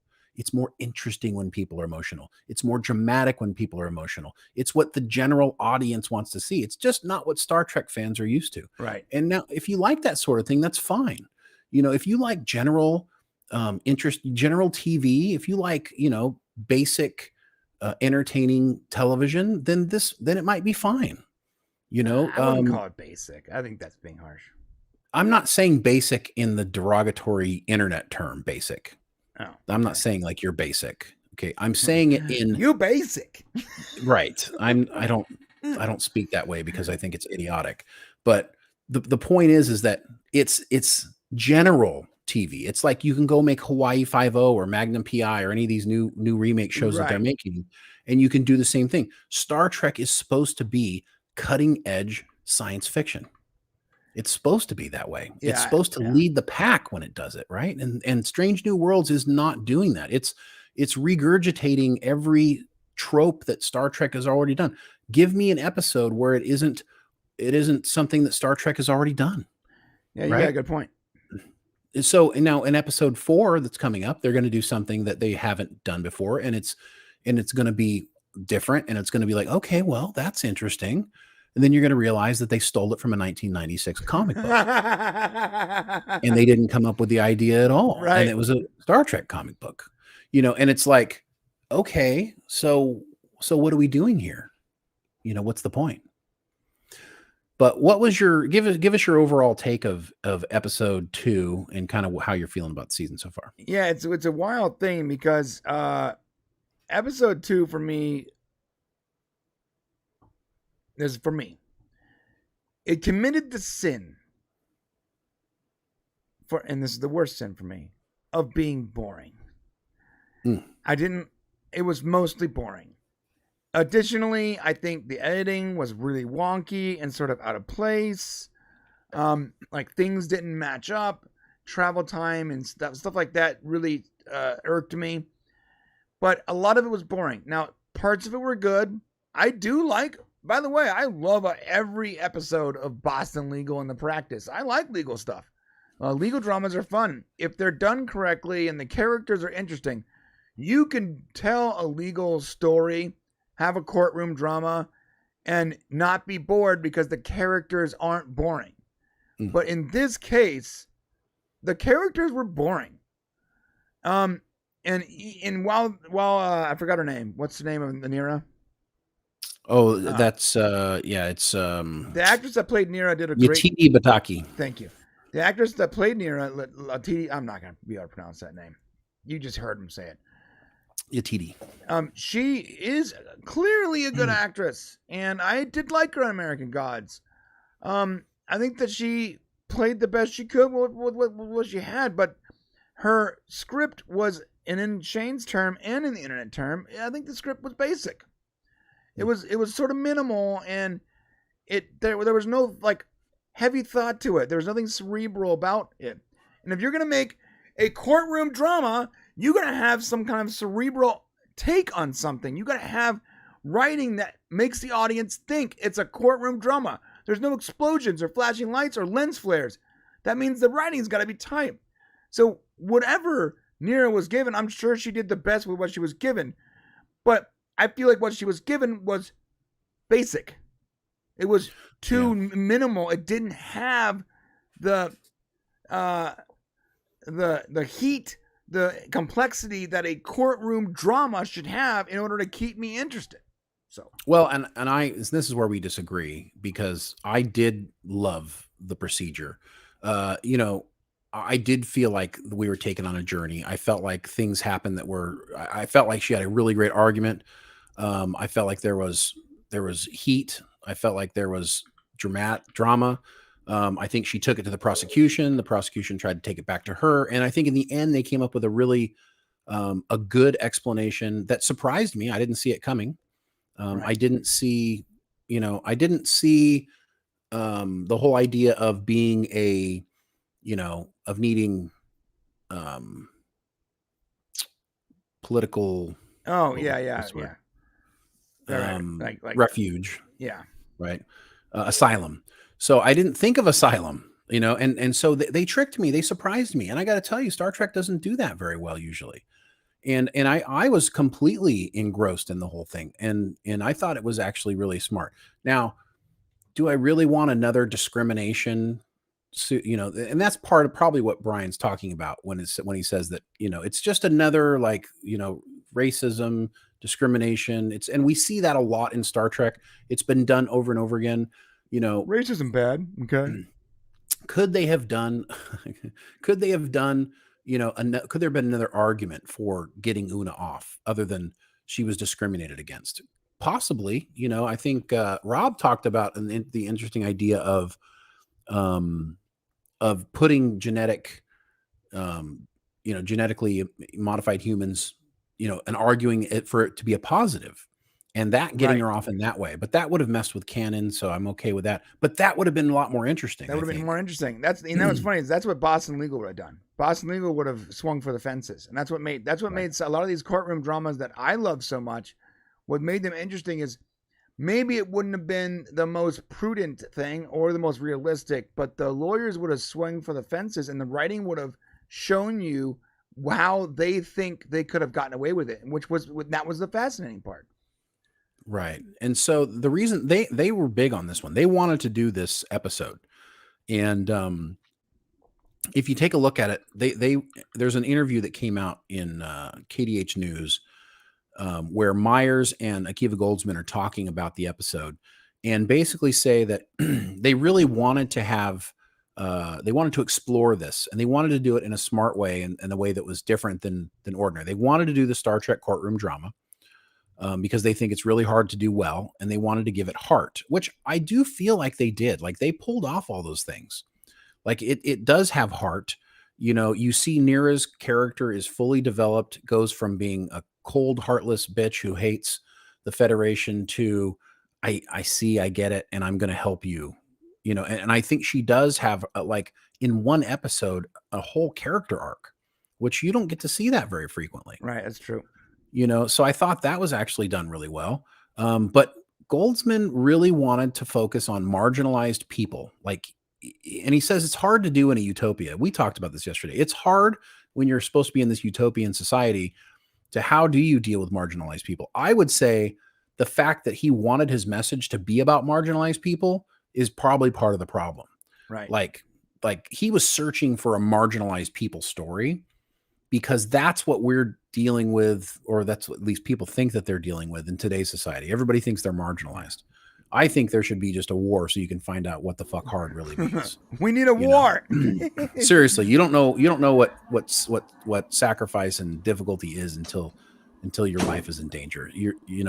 People are a lot less marginalized than they believe they are. At least a lot less marginalized than they were 20 or 30 years ago. So I'm just going to say that. I thoroughly disagree. We should have a war, but I say that because I don't know how else to wake people the fuck up. Like when I go to Mexico or, I've been all over the world and I've been to places where literally people live in dirt, and people are begging for like grains of rice and their governments are killing them. Right. Like shut the fuck up here in the United States. Yeah, they're not shut up. They're not complaining about the pronouns. They're not marching in the street for. They just want to survive. Putting in some a color of these on the flag, whatever. Yeah, they're just like, can you just not kill us and allow us to eat our meager amount of beans? Right. This is a real thing happening right now in Mexico, in many countries. My wife has family down there, and I'm like, yo, you guys gonna be okay? Because you don't even have a government. Like the cartel just runs the entire country. It's not even a third world country. It's like a horror movie. It's so bad. And there's so many places like that. And so in America, we sound so damn tone deaf. Yeah, we do. We sound so like we don't understand what the world is really like when we have these concerns. And so when Akiva Goldsman says, let's go and find marginalized people, guess what?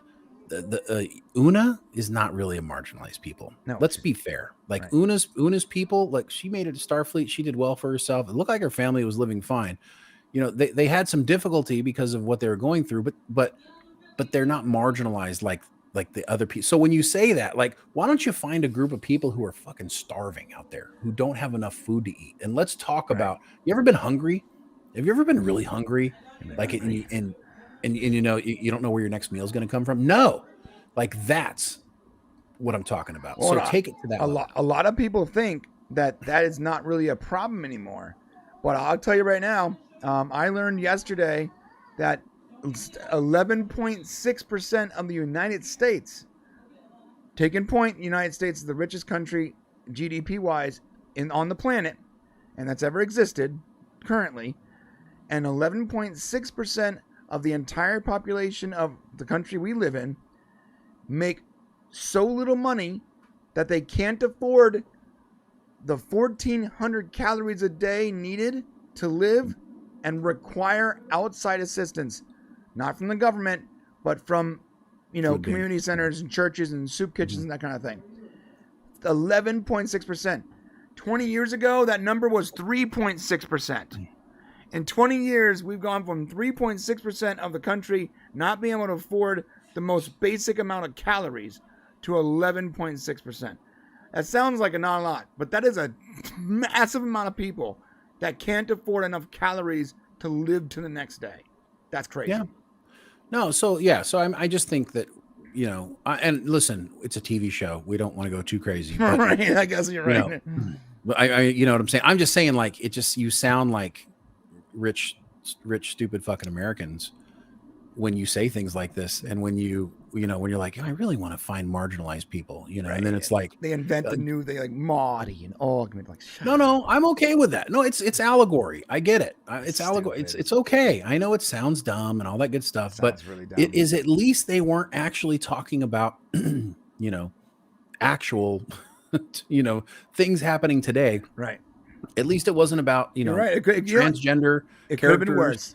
Could have been way worse. And so I will say that part of it was good. And I really enjoyed the acting. One thing about Strange New Worlds you guys have to understand is I really think that the actors are exceptional.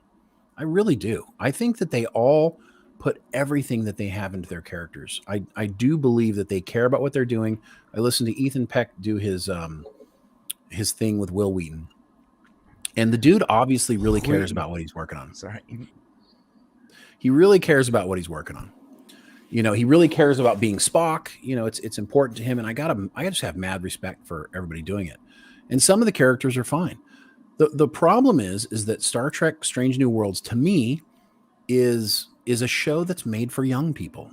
Once again, it's a show that's made for, teenagers or college level people. It's really speaking to that demographic. And I say that because look at all of the emotional anxiety, hormones running around the ship. I mean, it's just definitely based on like this younger version of, and so the writers, and guess what? That fits perfectly with most of the writers because most of the writers are coming from like the CW world, right? That's where all these new writers are coming from, is from these TV shows where they wrote this stuff. It's up to the showrunners to hold their writing room accountable. It's one of two things. Either the writing room's like, yeah, let's go do this cool stuff, and Akiva Goldsman and Myers are telling them, sorry, don't do that. We don't want that. We want this other shit that you're writing. Right. Okay. It's either that, give us or shit. Or the showrunners are like, cool, is that the best you can do? Awesome. Let's go make a show. It's one of the two things. When Terry Matalas sits down to make a show, he wants to make sure it's perfect from beginning to end. And he holds his entire writer's room accountable for it. Like, they come in, they're a team, they figure out what story they're going to tell, and then they work backwards to make it work. You only get 10 episodes of Strange New World. Please, everyone, wrap your minds around this. What used to be 26 episodes of television for a season is now done in 10 episodes. You have a limited amount of time, resources, and story. You don't need to. Can you imagine being a writer on one of those old shows and we got to come up with 26 of these damn things? Right? We have to come up with 26 different interesting stories. Right? Now you only have to come up with 10. Right. You only have to come up with 10. It's not that hard. And at least 5 of them are about current politics. And you can just copy one of the other shows. They're doing the same exact thing. Good luck. That's what it feels like. It feels like a lot of the writers are coming from all these different shows. They come into a writer's room. And that's why I'm saying, like, unless the showrunner has like a vision, for what you want to do. I mean, it used to be that Star Trek, people would come in and say, I have an idea for an episode. And then they go write it. And then they get some help and support. Like, I don't know if that's what's happening in these situations, but they're kind of sitting down and deciding, okay, we want to do this, we want to do that. If you notice, Strange New Worlds is kind of like a regurgitation of the rest of Star Trek. Like, every episode has been done before. How many times has the Enterprise been stolen? Oh my God. Right? Yeah. How many courtroom dramas have we done? A lot. How many times have we done time travel? Episode 3 coming, by the way. How many times have we done? If you go through all the episodes, there's just, you can say, oh, well, that was that Star Trek episode. How about this? Where the fuck are the Strange New Worlds? Where are they? Like, this show is called Strange New Worlds because we're supposed to be out there. They're supposed to be on a 5-year mission going to Strange New Worlds. We've now been sitting in space dock for 2 episodes. And I got to tell you guys this. We don't fucking leave space dock through episode 6. Yeah, you know what's funny? We don't leave. We're still there. Oh my God, I didn't realize that. We're still there. You're right. We don't actually. Oh my God, that's the biggest sin so far this season has committed. The show is called Star Trek Strange New Worlds, and we never leave Earth. Right. So I mean, they do go out and do a couple of missions. They do go out and do some things. No, but like the ship is just docked. But the ship is like every episode it's docked. Oh my God, I didn't even think about that. Yeah. When are these writers gonna figure this out? My God, you are making a Star Trek show. Can you please go trek in the stars? Go trek in the stars, guys, and just stay out there. Stay out there. Because they don't know how to they don't know how to make a show that's not about Star Trek. Let's just make a new great science fiction show that has Star Trek elements and has characters that we love and they go out and experience things. Let's not dig into the history and the depth of the Federation and Starfleet, and let's not necessarily afford all these connections that to different things that we don't really need. We want new stories. We want good stories. And if the people that you have writing them aren't capable of doing it, because look, the actors are ready. They're there. They're competent, right? They can do it. You just have to give them the material that makes it good. Let's get done with this damn Spock and Chapel thing. Okay. Not only does in the original series, do you have like one episode, right? Where they're overcome with, I can't remember which episode it was, but basically they get like it's the Naked Now. The Naked right? Now, And right. Nurse Chapel admits her love for Spock in that episode in TOS. Sure. And Spock doesn't respond. There is a moment where you think maybe Spock does have a thing for Chapel. But now in Strange New Worlds, they've had this entire romantic relationship. Oh, it's coming, guys. It's coming. Right? There's a romance. There's a whole thing between Spock and Chapel that is just way bigger. And why is it that they take everything that happened in TOS that was like a borderline problem or issue or something that we thought might be there, like Spock's humanity or Spock and Chapel's will they, won't they, kind of. And then they take it to Strange New Worlds and they fully develop it as if it's a thing. If you fully develop it in the prequel, it doesn't make sense in your original series that's coming next. You cannot explore humanity and then your humanity and then in TOS have his mom say something like, all this time with humans and you've never smiled. You still can't smile. Well, guess what? He's a smiling fucking idiot during Strange New Worlds the whole damn time. Guess what, Mom? Sorry, you weren't there. He was smiling the whole time. He gets this humanity thing and he's lying. He's full of shit in TOS, obviously. Right? That's what Spock is. You know He's what? a hypocrite. And I'm gonna completely change my previous statement. That the biggest sin is not them never leaving space dock. The biggest sin is them completely ignoring what came before it and what we already loved as fans. And you know what? It would be okay if you just came out and said it's not the same Star Trek. It's not the same timeline. Like it's a soft reboot, different like universe. Whatever. You know what's funny that when we first watched this, we were much more forgiving and even kind about our initial thoughts, right? Mm-hmm. And now that we've seen we continually watch every episode for our videos and for the show, I'm getting more and more annoyed. So gone is like any of the like interesting story points that I was leaning on as something that entertained me and I found fascinating, or the member berries and the nostalgia bait that got me interested in watching it. And now that I'm past that and I'm just noticing nonstop the things that don't add up canonically or in the universe or like you know, like the way you edit, the most basic form of editing when you're making a TV show. These kind of things are really starting to nitpick me. And if you look at our first non-spoiler review from like 2 weeks ago or whatever, we were like, it's pretty good. It's fun. We love this episode, blah, blah, blah. And now we're like, you know, we're like, with fires coming out of our ears. It's because you can only rest on like the memory, the nostalgia for so long before you gotta pay the piper when it comes to like execution and like basic canonical respect.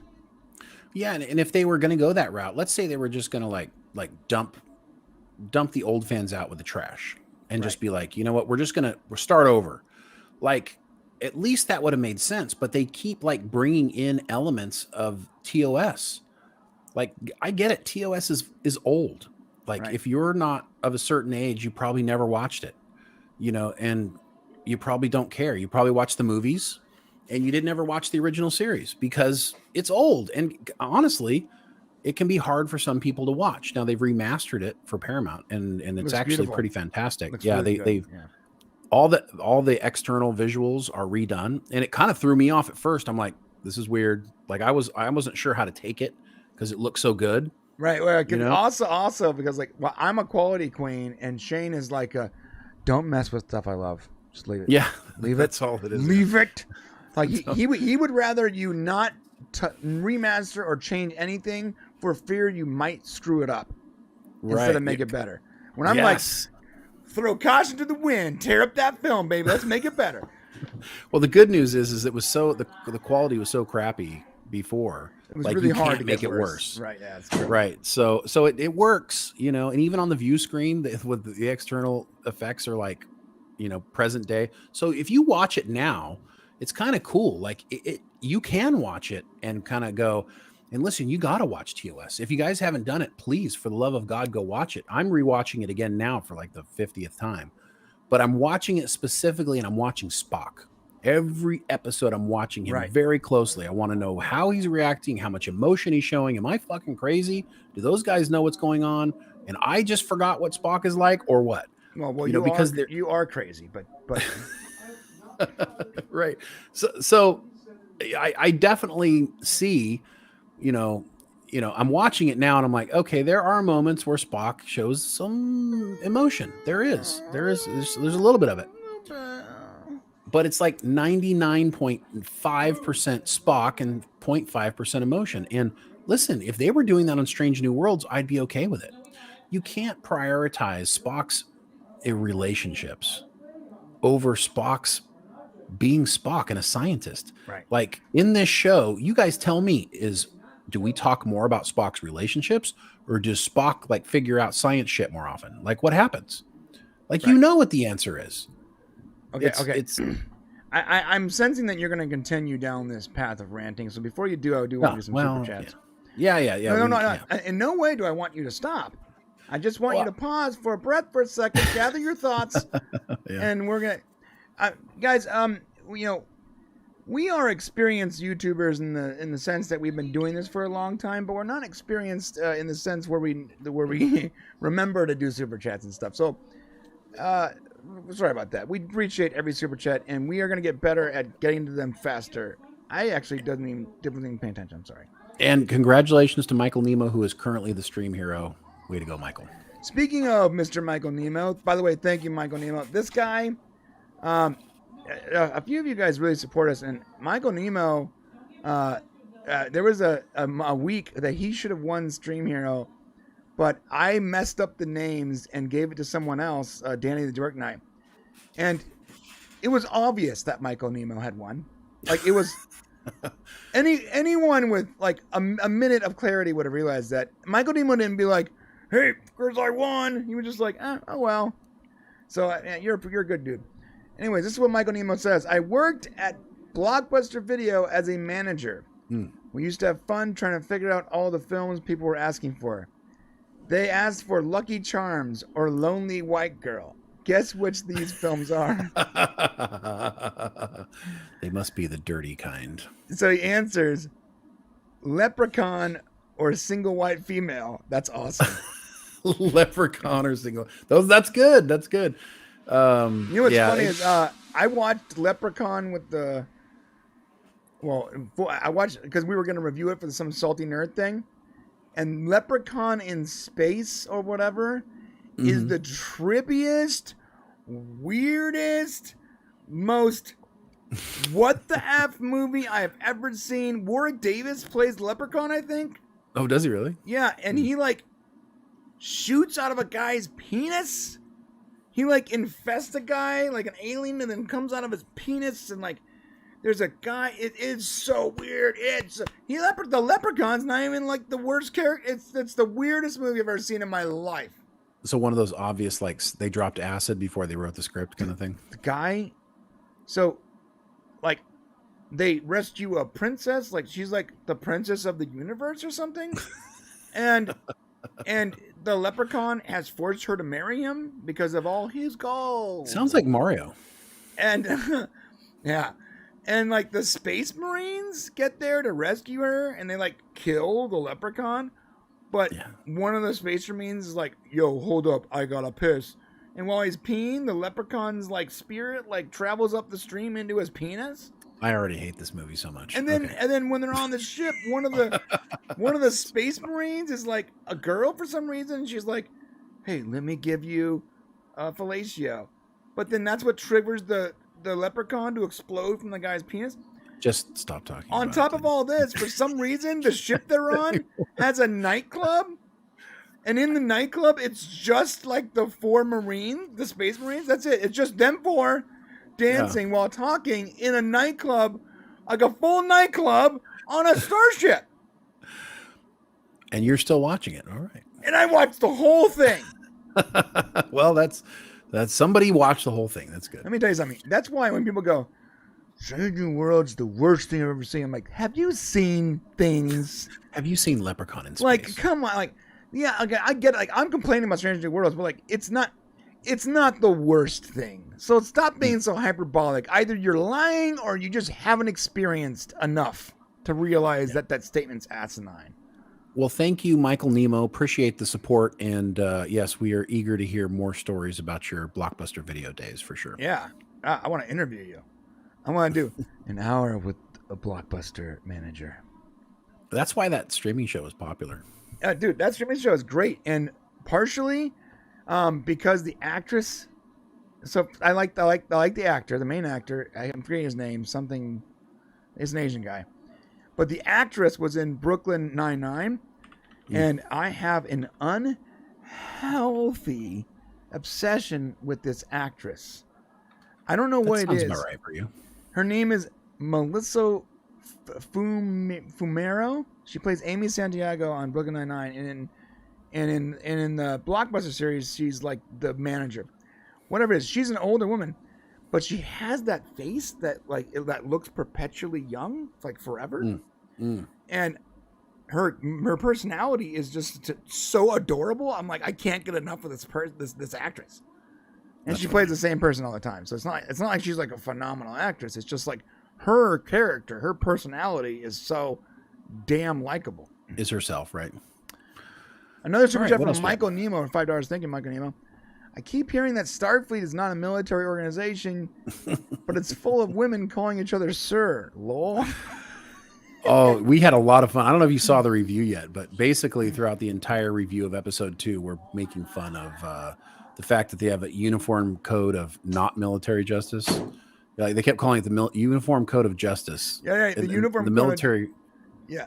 The military version is the uniform code of military justice. It's just like everything, like the rank structure. Yeah. You know, the fact that they're, come on, guys. The rant we went on, we're like, look, you have the military, you have the uniform code of justice. Okay, you just took the word military out. You have rank and campaign ribbons on your dress blues. Right. That is very specific to the military. To the military, right? You have the what is it? The JAG Corps. The JAG office. That is a military thing. The Judge Advocate General. That is specifically a military thing. Judge Advocate General. Yeah. The characters Admiral April, Captain Pike, Lieutenant Una, These are No, military Commander. ranks. You can call it not based on the military, but when everything you do is military except for your decorum, It then it's feels the like military. You're just it not feels doing like- it right. yeah, it feels like a Chinese mind game. You know how the Chinese are always like, "We're not doing anything bad to you," as they're doing something bad to you. No, No, don't Oh. worry about the spy balloon, man. It's fine, okay? no, accident. Not supposed to go It's over your country. accident. It's okay. Supposed to go over other country. Yeah, you see, Yeah. they're like in your house, like, don't worry about me. No, I'm no. just lost. Snap pictures. I'm lost. I'll find my I'm way getting out soup. of here. Excuse me, sir. What do you need? Don't worry about me. Like, no, it's stop it. It's Star Trek's obviously not a the military. It's not a military. I get it. You don't want your It's dumb. utopia. What it is they don't want the This utopia. is not blue. It's blued. They don't want the utopia to have a military, because at the time when Gene Roddenberry was making this, the idea of military was not a positive thing. So Then don't use military rank, military uniform, military. but you have to, because language. any organization is cooler that way. You know it. It's cooler. I mean, if you use everything from the military, then be like, it's not military. It's just confusing. Like, this is not specific to A Strange New World. This is like all of Star Trek. It's not based on military. Well, when people say that, I'm like, I got no hope for you. They're technically right. They go to war with people, but they're not a military. It's all good. What's next? Captain. Thank you, Michael. Roll. Thank you for getting us going in. Michael must have saw I was talking about it before. Jeez. Lose my mind. From JT Gunn. Oh, I missed one, but JT Gunn. Hey, Pop Bros. I'm bummed about this season. Disappointed face. If you guys haven't seen JT Gunn does Late Night with Cat. Yeah, good show. Go check it out. Yeah. You are often on at weird times, and even for me, when I don't sleep, like ever, I still somehow have a hard time catching your show. All right. Also, we had another one, but I can't find it. No, okay, what did he say? So you didn't read it all. What? I'm bummed about this season. Disappointed face. face. It's an emoji, Okay. bro. No, but you only read "Hey Popcast Bros" and then you talked No, about I it. didn't. I said I'm bummed about the season. Oh, I guess I didn't hear you. You didn't hear me. So we're with you, JT. It could have been better, and it still can be better. And we're going to talk a little bit before we're finished here. We're going to talk about a path to making it better for Star Trek fans. You missed Dr. Sarah Gardner's. Yeah, I'm Super trying to find her. I can't find her super chat for some reason.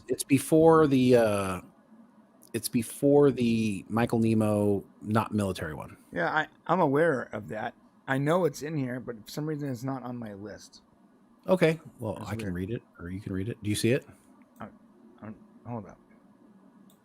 All right. Well, listen, Dr. Sarah Gardner, thank you. I'm sorry I can't put your tweet up here because it's not showing up on my tweet board.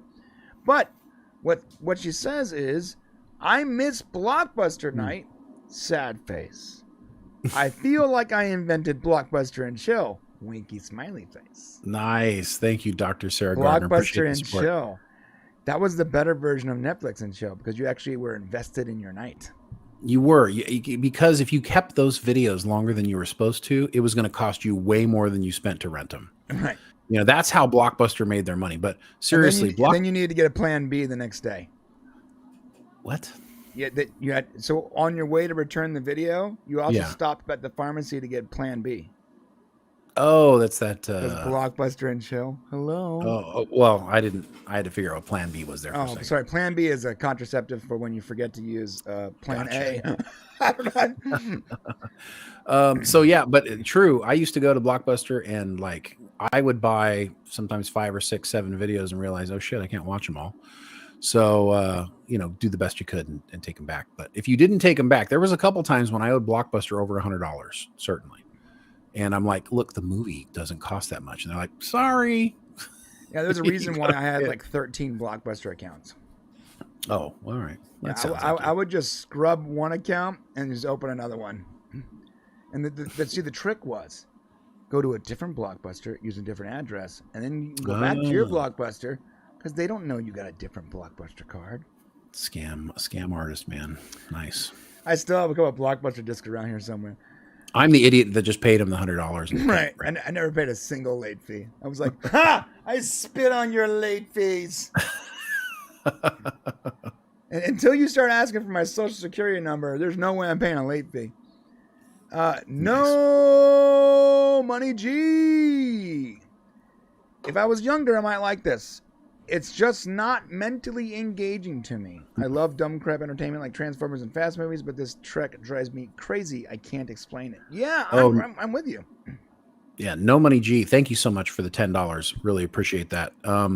Listen, man, you're so right. Like I sat through that Transformers Rise of the Beast and I was fine. You know, it didn't bother me. But the reason this Star Trek stuff bothers me is because, like, when I go watch Rise of the Beasts, I'm not saying, well, shit, they're not respecting Optimus Prime. You know, they're not taking these characters. And I don't love Optimus Prime. Like, obviously, like, I love Star Trek. It would be so hard to disrespect Optimus Prime. You would have to, like, put a robotic penis on him to get me pissed off about Optimus Prime. I mean, that might actually be a good thing, though. As long as he generally looks like what he's supposed to look like, I don't care. Well, he's got to act kind of like he's supposed to act. Yeah, you know, but whatever. Sort of. Whatever. You know, I mean, there's more leeway when you care about something. And I think no money G for you and for me and for other people, what drives us crazy about this stuff is that even though there's an entertainment value to Strange New Worlds, you can tell that it's fucking with something that you love. Right. It's messing with something that you care deeply about. And let me tell you what, as human beings, we are built this way. If somebody screws with your family, you're going to kick their ass. Right. If somebody messes with your stuff, you're going to get pissed. That's the way it works. And like it or not, you guys making Star Trek is ours.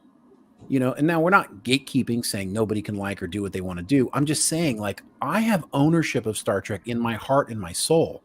And so when you don't treat it with the reverence that I feel about it, then it makes me mad. Now, maybe some people don't give a crap and they're like, they tuned in, they didn't really watch Star Trek and they're watching Strange New Worlds and like, wow, this shit's great. And I love it. Look at that Spock guy. He's sexy as hell. Whoa, he gets all the chicks. All those things are hot. Correct. You're right. Well, that's what I'm saying. Like, so if you come into it with that way and you're like, oh, this is just entertaining and you don't care, then Strange New Worlds can be entertaining to you because they're just out there to have a good time. Right. And sometimes that's all entertainment is. I'm just saying for Star Trek, I require more personally. So, and if you don't. Now, here's what I'm willing to bet. Paramount believes they can dumb down Star Trek and they can make it watered down to the point of anybody can enjoy it, so they'll get more people to watch it. It's not going to happen. There just are not enough science fiction fans out there. There just aren't. Regular people are not all science fiction fans. And the people who are science fiction fans, they want a certain type of science fiction. You can't give watered down science fiction and have a bunch of people show up. I promise you, Strange New Worlds will not be more viewed than Picard season 3. It's just not going to happen. Okay, then they're going to see these streaming numbers when they come through. I think you said it right. It's true science fiction. It's the watering down. Like, so in order, if you want more people to watch it, so let's say you water it down, right? But in the process of watering it down, you strip away what made it special or interesting in the first place. That is like, and I'm sorry, you know I love analogies. Yeah. I really like Red Bull. But it has too much caffeine, and my wife is caffeine sensitive, but I want her to also appreciate Red Bull. I'm going to add some water to my Red Bull. Here, babe. And she's like, this is gross. I'm like, yeah, you're right. It's gross.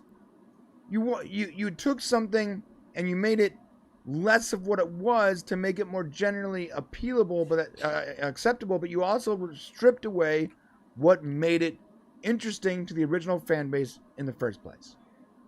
Right. It's like New Coke. It's what? New Coke wasn't good. I don't know why everyone says that. I actually tried New Coke and I didn't mind it. Oh, well, it wasn't as good as old Coke. So, I mean, it was better than Crystal Light Coke or whatever. That was weird. The clear Coke was weird. So Star Trek, you know, I think the biggest problem they have here is they have all the right tools, like we were saying. So let's talk about some of the positives because we've pretty much just talked about negatives. The positives are they really have a great visual effects team. Yeah. They have wonderful actors who are doing the absolute best with their roles. And listen, there's characters that are interesting. I like Mbanga. I like La'an. I like Una. I like Captain Pike. Oh, and by the way, really quick about Captain Pike, this is very interesting. You know, he wasn't really in the first episode of the series, which is kind of weird because this is his show. It's his show.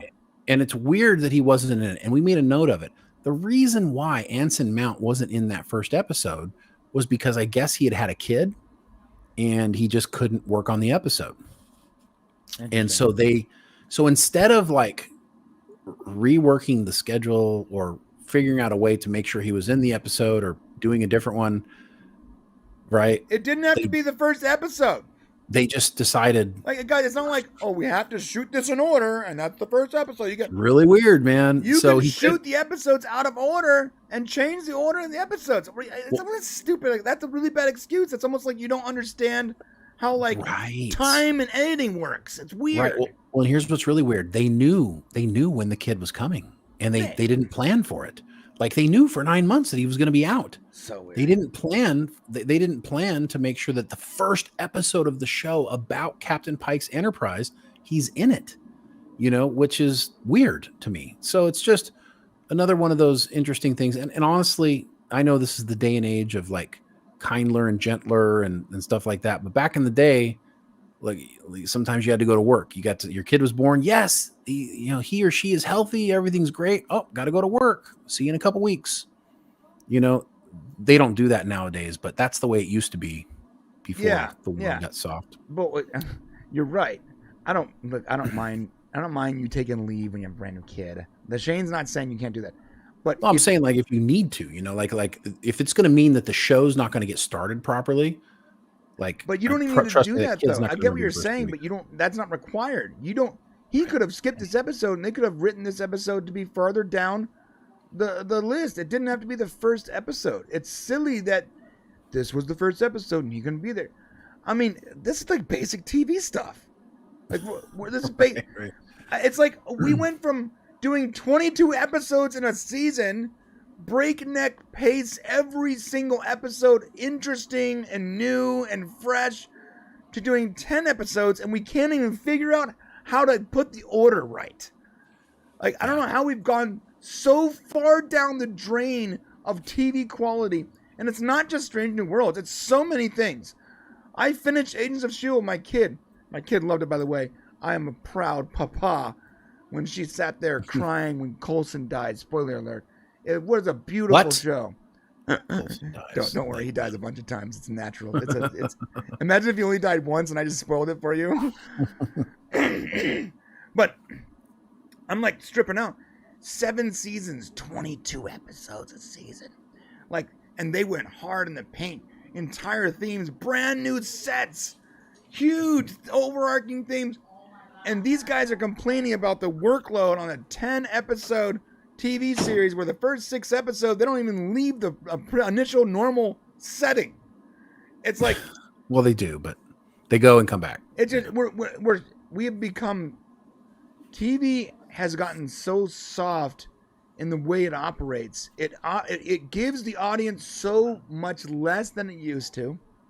It demands so much more from the audience, and it just doesn't provide the same level of quality anymore. And I don't know how to fix it, but I can tell you this. I really dislike television currently. There is really no good TV, in my opinion. There is TV that's good enough, or it's good, but it's very limited. You don't get enough of it. But most TV shows are just not putting the effort in to keep you around. In fact, most streaming services won't even keep a TV show past the 3rd season. There's no reason. They're going to have to dish out a bunch more money for the actors and the producers, the writers, or whatever. So they just dump it, and they know you're not going to cancel your streaming service, so who cares? F you. Mm. Well, FU's the problem, right? Here's the next thing to ingest, you consumer pig. Well, that's the problem. FU's the problem. That's Hollywood's problem right now. It's FU. Anybody watching, you don't have you got no place else to go. It's where you're going to be. Yeah. But so it takes creatives like Terry, like James, like, you know, the people who are really, you know, who care about the things that they're creating and care about what the fans want. That's the thing, is you got to care about what the fans want. I don't think that Akiva and all of his team are trying to make bad television. I don't. I think that I think they think their stuff is kick ass and that they're killing it. And in some world of television, in some version of it, it is, I guess. Amongst all the CW shows, this is better. Right? This is better. Yeah. So, I guess if you measure it up that way, then sure. I watched the Shuttlepod show with the guy from from Stargate Universe, and I learned a couple of things. I don't think I like that guy. I don't think I do. Okay. He's real arrogant, and it's just unlike the character she's so different from his character. He's very arrogant and very sort of like, it just doesn't fit.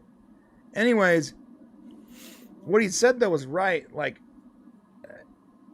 they were working in another country, away from their families and their home for a year or sometimes more than a year at a time, shooting like breakneck speed, 22 episodes, multiple takes per. Like, it's a different world. The Enterprise crew did the same thing. Like, it's a different world that these actors and writers live in, where they had to compete with content. Because of streaming, there is really no more competition. Not really anyways. Like, you're going to keep your Netflix, you're going to keep your Disney Plus. And at this point, they're competing for awards. So they're competing within their own group. We are just the cherry on top of the crap pie. Like, they are more interested in pleasing each other than pleasing the audience at this point. That's true. That has a lot to do with it. But just quickly, I was going through the positives. So my bad. Yeah, I do want to spend some time on the positives, because we've really beat them up with the negatives. I think you're right. I do think that people making shows today are more concerned with impressing other people they work with and impressing the studio than they are about impressing their fans. Mm-hmm. So, but some of the positives, the production crew, really good job. The actors, like I said, doing a really great job. If you see what Ethan Peck did with Spock in Discovery, and what he's capable of doing with Spock, whatever they give him is how he's gonna do a good job. Mm-hmm. He's a good actor. I think some of the other positives is that the show looks good. I guess that's the best way to put it. Even though the sets are like kind of big, it looks good. And there's like this framework for it to be a good Star Trek show. When we watch Discovery, even though they had all the money and they had all the special effects and everything, something about the Enterprise just didn't look not the Enterprise, something about the Discovery. The Discovery. Yeah, Discovery. I don't know why I lost myself for a second. I'm like, what was the name of the ship in Star Trek Discovery again? I know, right? So something about the Discovery just doesn't look very Star Trek-ish. Like, it just doesn't look like Star Trek. It looks like Battlestar Galactica. Yeah. Spit out a Star Trek baby. Yeah, and so I will say that trans. That's right. Right. But I will say Strange New Worlds looks like Star Trek. It's got the right uniforms. Right. It feels like Star Trek to me. So they have the foundation of what they need to do. They have a lot of characters that they can build upon. Una's character is very interesting. Pike, get his ass out of the kitchen. Yeah. Please, for the love of God, not one more kitchen scene. Yeah. You have established the fact that the man likes to cook. He does not need to be cooking every time he has a conversation with someone. Yeah. Okay. And it happens frequently throughout both seasons. For the love of all that is holy, I do not care that he can cook spaghetti. I want to see him on the bridge. Right. We want to see him being a captain, being on the bridge. And there's really good moments in the show. There are moments. There's great at the end of episode 2, his moment with Una. But so there's positives, and all they need to do is just knock it off with all of the sexual stuff, with all of the relationship stuff. Listen, Star Trek has some relationship things in it, but it was never the dominating force behind your episodes. Like, the Troy Riker, they like each other. Geordi had a thing. Picard had a thing one episode, but the episode wasn't about their relationships. The episode was about whatever cool sciencey thing that was happening, and then there was a little bit of that. Giving a Chapel Spock will they won't they thing is one thing, but to have them like head over heels deeply in love with each other and completely like, just ridiculous about the whole situation is just dumb. Okay, it's just too much. Spock didn't care about relationships. This isn't even in 2009 when Spock and Uhura are together in the Star Trek movie 2009. I'm like, why? Why did you do that? Like it's just pointless. I don't see why you need to have that unless you're trying to bring more women in to watch your show, which is the only reason I can see to even go down this road. Brian, do you care about Spock? And I know you like the whole, that the girls are attractive, but do you care if Spock's in a relationship with Chapel? Is that intriguing to you? Carnally speaking? No, I'm not talking about that. Watching a TV show, and is it interesting and making the show better for you, seeing Spock and Chapel, relationship bloom? Does that make your show better for you? If it makes, I'll be honest with you, if it deepens my understanding of the characters and their motivations in certain instances or moments, like we see in that episode coming up, it does make it better. But I don't think, we're getting so much of it that it's not deepening the character. It's just sort of lace on top of it's just filler. If it deepens the characters so that when they make a decision where I understand their motivations because of their affinity for each other, it does add to the story for sure. But my thing is I don't want them making decisions because of how they feel about each other. No, but that's the problem. It would change the emotional resonance of a decision if they had an affinity for each other. That's what's wrong with the show. Well, for Spike specifically, for Spock specifically, because he shouldn't be having that emotional resonance, but for other characters, it'd be fine. No, I mean, the fact that is okay, Star Trek just isn't about that. Like, it just isn't about, like, I need to base my decisions on how much I feel about somebody else or care about somebody else. Well, the mission, the job, the comes first. Like, that's what it's supposed to be about. And every minute they spend with Chapel and Spock looking deeply into each other's eyes is a minute less of actual science exploration and intrigue and storytelling that we don't get. I get what you're saying, bro, but I gotta say, I gotta disagree a little bit here. I'll tell you why. You're right, but Star Trek, while the job does come first, the character, the sacrifice and the character development is also a big part of Star Trek. Seeing them change, seeing their chemistry over time, and seeing what it costs them, to risk each other's life. These are that human element is really important to the story. Yes, it is, but is it need to be done through romantic relationships? I mean, other Star Treks have done it.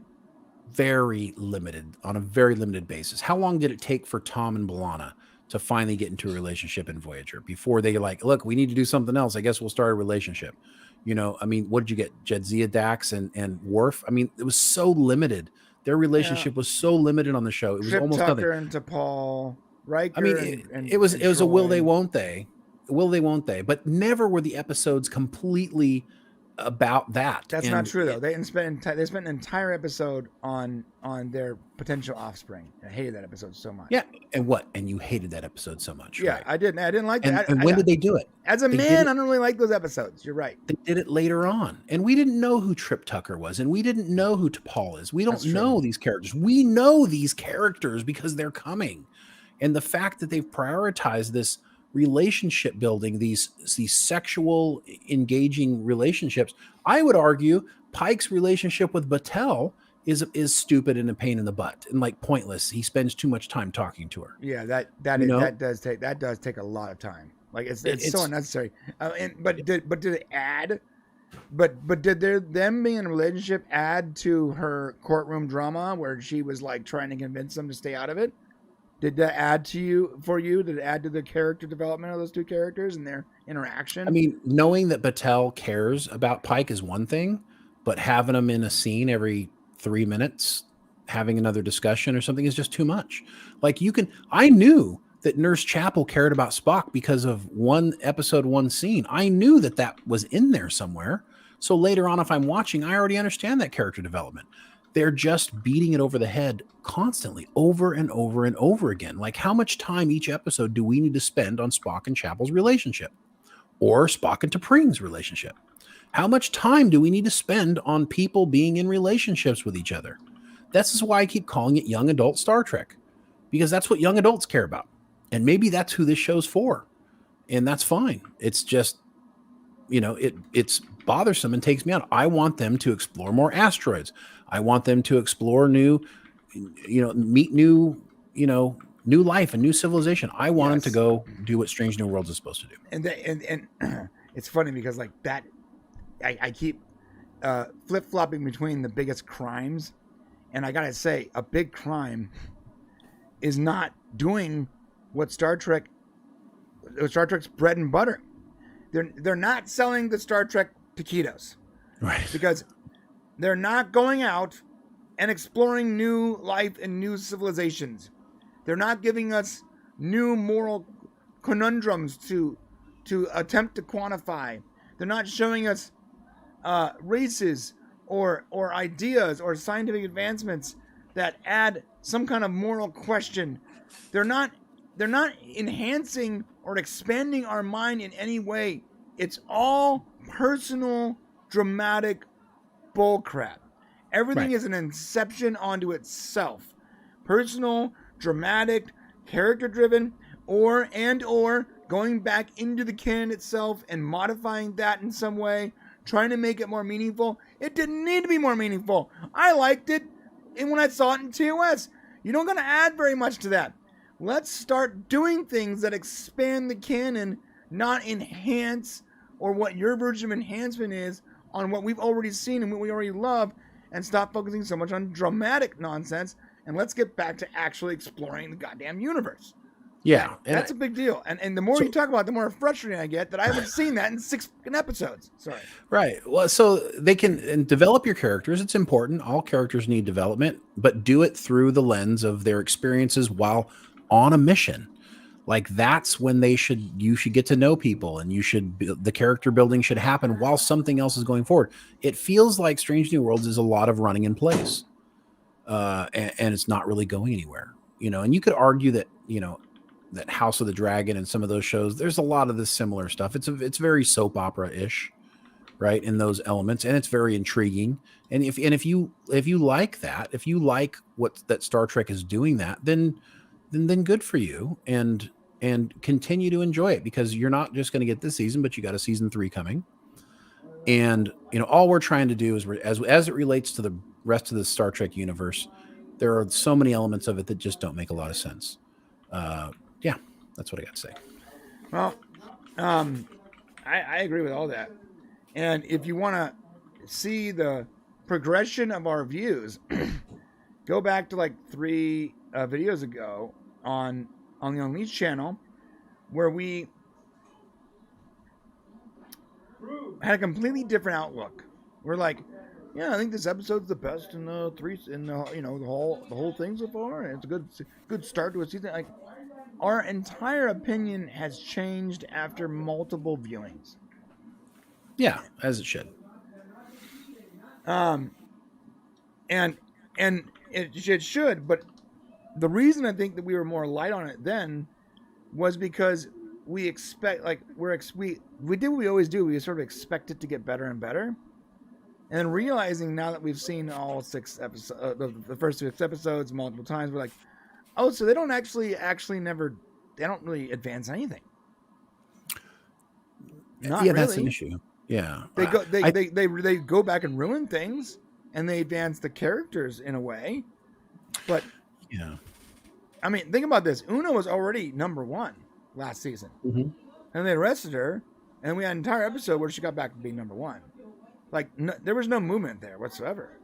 Right. Well, if you just like take your head and go, and then just set it on the table, enjoy the shit out of the show. Go for it, man. Right. Enjoy the sexy people and and then the dramatic character development. You absolutely can. and don't feel bad about it at all either. You know, if that's the way you feel about it, I just can't turn TOS off in my head. I just can't do it.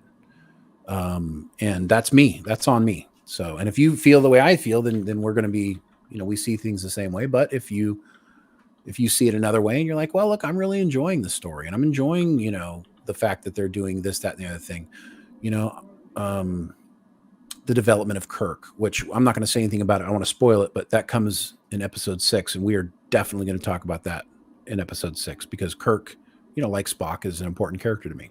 Oh, we also see Kirk next week. We do. But that version of Kirk isn't so bad, actually. Yeah, so, I actually like him. I like what they did with him in episode 3. Yeah. And you know what's funny is I loved that episode until you and Rob ruined it for me. Well, maybe that's what we're doing for a lot of people. You know, maybe that's the problem is, you know, they go, oh, I didn't think about none of that stuff because I was just kind of enjoying the ride. Sometimes it's all about just enjoying the ride. But from Dr. Sarah Gardner for $5. Thank you, Dr. Sarah Gardner. I like the sexy stuff. It's the only interesting thing so far. Plus, Anson's tushy is yummy. Yes, thank you. So thank you for making me say that, Sarah Gardner. Well, there you go, Sarah. That's actually the point. So, like, if this is doing it for you, then good. You know, like, I'm not going to say that there aren't some attractive people on this ship. But consider this, right? You have a literal silver fox, the captain of the ship, sexy, debonair, hair sweeping back, tight, cute, tushy, apron on, winking at you, making you spaghetti in the kitchen.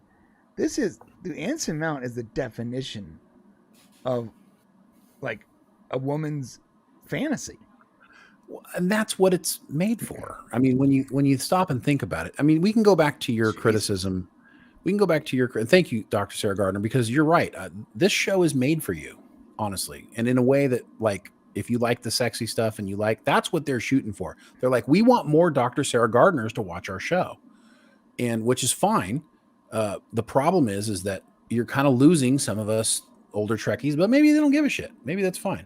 But this is not a criticism, but why are you watching our show? We're like the opposite of because she likes us. We don't have cute tushies. No, but I am a good cook, however. We are mentally stimulating her. That's okay. Which women need that too. I remember Howard Stern when he was like. I remember that episode. Yes, I do remember that from the movie. How he did. Yeah, the girl asked him to just do that. That was awesome. That actually happened in real life. That's hilarious. Yeah, that's Howard Stern for you. But you know, going back to the character from this last episode, so you were kind of talking about how like men were not really represented, the maleness, and so I started thinking about it a little bit, and there's an element of that you're right about. And so when they choose to cast certain people, so they do cast like the main judge is a woman, you know, the defense attorney is a woman. They're all kind of in how to escape the heat if you don't have the secretary at the desk in the Illyrian planet is strong, right? And when they cast a character, and this is interesting, when they need to cast a character that they're going to make fun of, they cast it as a guy. So yes, they made that casting choice. They said we're not going to put a girl here and diss her, but we'll get a guy and diss her. So there is an element of truth to what you said. You disagree with me when I said pretty much the same exact thing earlier. Well, no, but character wise, I was talking about the character. Like the character itself, they were going to take that character and make him look bad because that was the point of that character. What I'm saying is their decision to cast that character as a man as opposed to as a woman in this, and I've heard it from people on the inside who say it all the time. We're not going to make a person of color look bad. We're not going to make a woman look bad. They can only do it to dudes. So look forward as we go through future episodes. If anybody's going to look like an idiot or look stupid or they're going to make them look bad, it'll always be a guy in these shows. Always. So I was just giving you credit there. Okay.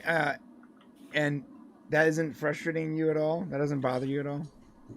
Like, I understand we're secure in our masculinity or whatever, and it shouldn't bother us, but like on a fundamental storytelling level, it bothers me.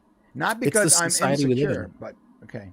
Yeah, it's frustrating. I mean, right now, men are pariahs. That's kind of the way our society is looking at things. Like you can't be. I mean, you can't be a manly man anymore. You're looked at as a worthless piece of shit. Now you have to be. I agree with the women. I bow down. I understand. You have to be a different type of guy these days. And so that's how you're seeing them portrayed in some respects. It's a wild thing. Like, I have 2 daughters, and my wife is very, very much a strong-willed person. I not only appreciate strong women, but I'm pretty sure I'm attracted to strong women. Like, in a weird, you should be. In a weird primal way. Like, I'm like, oh, okay, yell at me some more. You like the ladies that take charge. It's good. Yeah. But that doesn't mean confidence. Sure. Yes. Yeah. Yeah. Exactly. But that doesn't mean in any way that I'm like, I want you to put me down or put other people down. I don't find you strong-willed or confident because of your ability to be an asshole. I just don't. When if you feel the need to put someone down in order to raise yourself up, you've lost almost all respect in my eyes. I no longer find you sexy, confident, and alluring. I just think you're a bitch. But yeah, you're right. But to see the thing, Hollywood's trapped. They simply can't do it. They will get canceled. The rest of the industry will pile on top of them.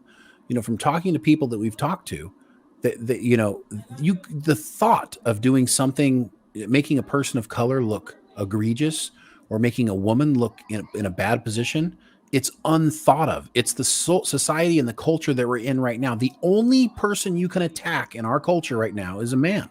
That's it. And really a white guy. That's all you can do. Yeah, this is the only people that you can attack.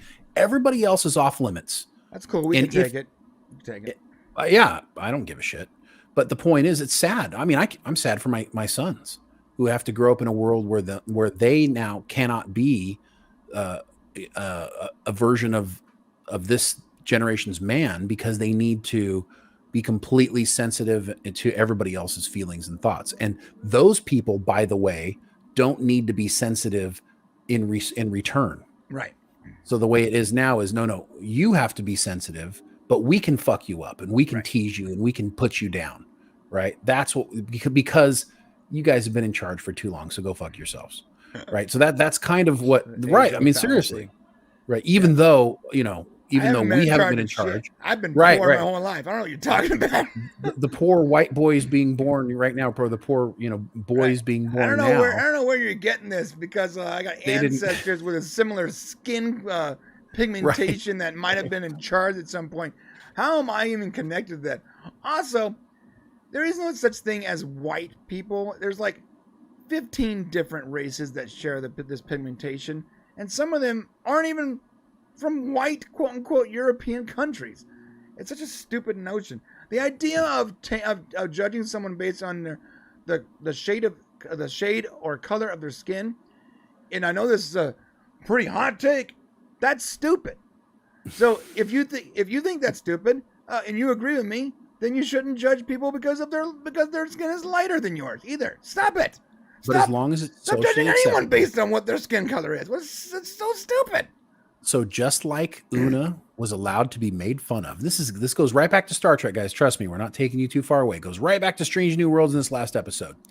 Just like the laws and rules were set up so that augments would be punished, it gave the public people who weren't augments to tease, torment, and harass augmented people, right? Because it was okay.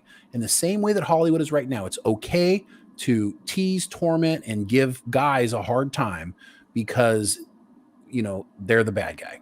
That's it. Yeah. Same thing. I think you're right. That's rough. Yeah. No, it is. I mean, it's where we're going. It's where at some point it'll balance out. At some point they'll figure out they've gone too far and it'll balance itself out somehow. But, I don't know if it'll happen in our lifetime. All right. We got some more super chats here. Listen, we are trying to get to we have a membership goal. I know it's weird for me to say it now at the, toward the tail end of the show, but I just forgot because I'm not good at YouTube's. But on this on the Unleashed channel, we have just under 30 members, and we want to get to 30 members on this channel. So we need 2 members, and if anyone wants to gift us members, let me know. Please do so, and I will love you mucho a long time. And I should have done that at the top of the show. I don't know what's Love you wrong long with me. time. All right, so Dr. Sarah, Orville Nation, PJ. By the way, is PJ out of Twitter jail yet? Not yet. Still working on it. Come the F on. Yeah, there's there's things that are just broken. We know the internet's broken. PJ, just start another account, bro. We will signal boost it. Start a new account. We'll Call all it Orville signal boost Nation it for 2. you. Yeah, call it Orville Nation 2. Orville Nation 2, F you, Elon. Whatever. But listen, if you do it and you let us know, we will all, not just us, all of the community will go ham to make sure that everyone's aware of your new account. Right. This is what PJ says. And by the way, follow PJ on YouTube at Orville Nation. He's a very awesome guy. I swear it seems like Anson Mount is trying to get a gig with Gordon Ramsay after Star Trek. Thank you, PJ, for that. Dude, he does. You're not far off. Like, we're complaining about now in the second episode, like, and this is not a spoiler. It's a teaser. He cooks some more. He keeps cooking, guys. He just- if you like the cook, if you like he's Anson Mount Ramsey or Captain Ramsey Pike or Pike Ramsey, yeah, he just keeps going. So, I'm sorry, PJ, not JP. I said PJ. Oh, okay. I'm sorry. All right. Anyways, yes, follow PJ on at Orville Nation on YouTube and at some point on Twitter, hopefully. I don't know. Just start another account, dude. I miss being able to message you. I know you text me the other day, but I'm bad at text messages. I'll tell you why. I get a lot of like bullcrap text message. Timo, your so-called Edison bill. This random spam. Joe Biden, are you going to vote for me? Trump, are you going to vote for me? Why are you guys texting me? Leave me alone. A lot of people text me. It's not as bad as call. And now, if I don't respond right away, then I lose you in the fray. And then someone has to remind me to go back and find the text message. So I'm just sort of bad at it because now even text messages are full of spam. Before it was like, text me. I don't want to do phone calls because I get a million spam calls. Now I'm getting just as many spam text messages. You can't get away from ads, dude. No matter how much you pay for it. Fair enough. Sorry, that was a rant. This whole show's been nothing but rants. Like, here's the deal. I bought one thing from Timo. What now we're doing? What's going on? I bought one thing from Timo. Yeah, mistake. One thing. It's not really $1, man. I've gotten 73 text messages since I spent $2. I can't turn them off. I don't know what to do. It stresses me. It's every couple hours. I go, did you forget your cart? Do you want to buy some more shit? And I'm like, leave me alone. It's harassment, dude. That's what you're paying for when you get that cheap, whatever dish towel. No, it was worth for like 36 cents. It was my jugs for my tea. It's really great. $4 for 3 jugs, but it cost me $4. Amazing. Yeah, you're going to pay for it every day with your time, though. Apparently, I'm paying for it in getting spam text messages. I know they're losing money at that company. There's no way they're making money. Dr. Sarah Gardner again. Do it again, funny boy. That's for you. Do what again? You're supposed to, whatever you did that was crazy at that time, do it again. Oh. Is that what you're talking about? Is that inappropriate? I hope that you're talking about this. Inappropriate? If you're talking about this, get ready. I think what's inappropriate is that's the first thing you thought of. In 3 seconds. 1, 2. That's all I can do. I feel a little self-conscious now. Yeah. Thank you, Dr. Sarah Gardner. In some ways, that could be cheating. I don't know. Shut up. No, it's not. Yeah. Okay, so another Michael Nemo. Okay. I'm sorry. No, go ahead. Thank you, Mike. It's funny that Una is upset that her lawyer is using the case as a soapbox to address a larger, more activist issue instead of the more simplistic issue. That's what Kurtzman has done for 6 years. Right. No, the irony is not lost. Thank you, Michael, for that. That's really funny, actually. Yeah, the irony is not lost. And that's kind of, I think, why people said, wait, this isn't a bad episode. I mean, if Kurtzman was doing this episode, or if somebody on Discovery was, it'd be a trans person and it would be a trans issue. And that's what the whole courtroom case would be about. At least they had the respect to do a Star Trek courtroom drama about something that not related to, even though some people would say, well, it can be applied to our 20th, our current day troubles, but they did it properly by using, an alien race. So it was good. Yeah.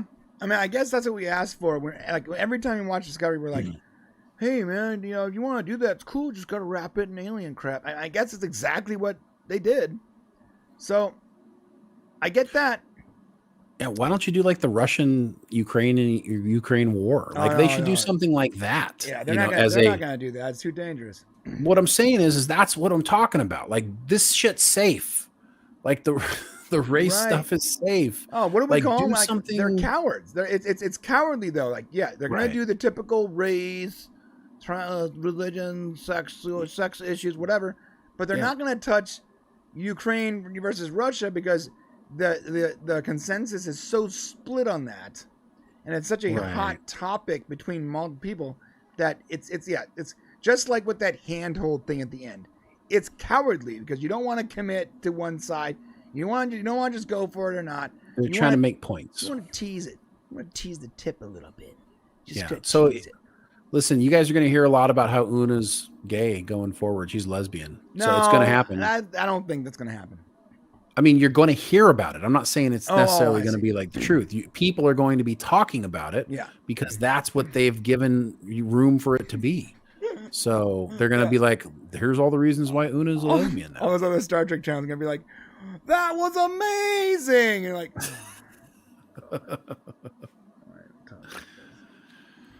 all right. So to recap our Strange New Worlds thing, here's how we feel about Strange New Worlds. I've given the first 2 episodes positive numbers. So if you go back and look at them, both episodes have not been negative for me. There's been enough positive things throughout the episodes to keep them positive. Now, Brian has given them 2 negative scores in the first 2. So it's been a little more negative for him. But, there are some good things here. And I think that if they can continue to like build upon it and respect what's coming, then I'm going to appreciate it a lot more. Although next week, we're going to be talking about something that's probably going to change the entire universe forever. I'm not going to spoil anything. I'm not going to say anything, but come back and see us next week because we're going to be talking about how everything will change after week 3, especially the way we feel about the show, I think. Yeah. Week 3, my favorite episode up until, Shane and Rob ruined it for me. It's still a fun episode, but it does drastically affect like everything. Yeah. And we won't say too much about it because we don't want to ruin it for you, but come back next week so we can talk about it because there may be a whole new air about this show after next week that you're not getting this week. And to quickly answer Boulevard Jones, Una is gay because she held her friend's hand. That's not it. In the courtroom, they held hands, but there's a moment at the end where Neera's walking away to the transporter and they grab hands.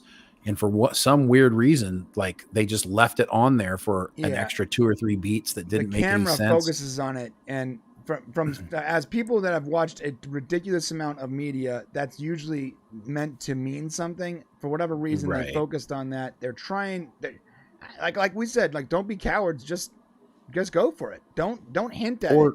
Go for it, or not, or don't do it at all. Or don't do it at all. Like do one or the other, but don't try to get points with the community by doing that because they don't really mean anything with it. Right. Like it wasn't, had they earned something, like had the whole episode been about, we learned that, that Neera was Una's childhood sweetheart or something like that. And that's why they're angry because she left her or something. Like if we had a whole episode that was about the fact that they were once together. I mean, we don't know how. I do not want an entire episode about that. I won't. I hear you, but I'm just saying, like, that would at least have earned that shot.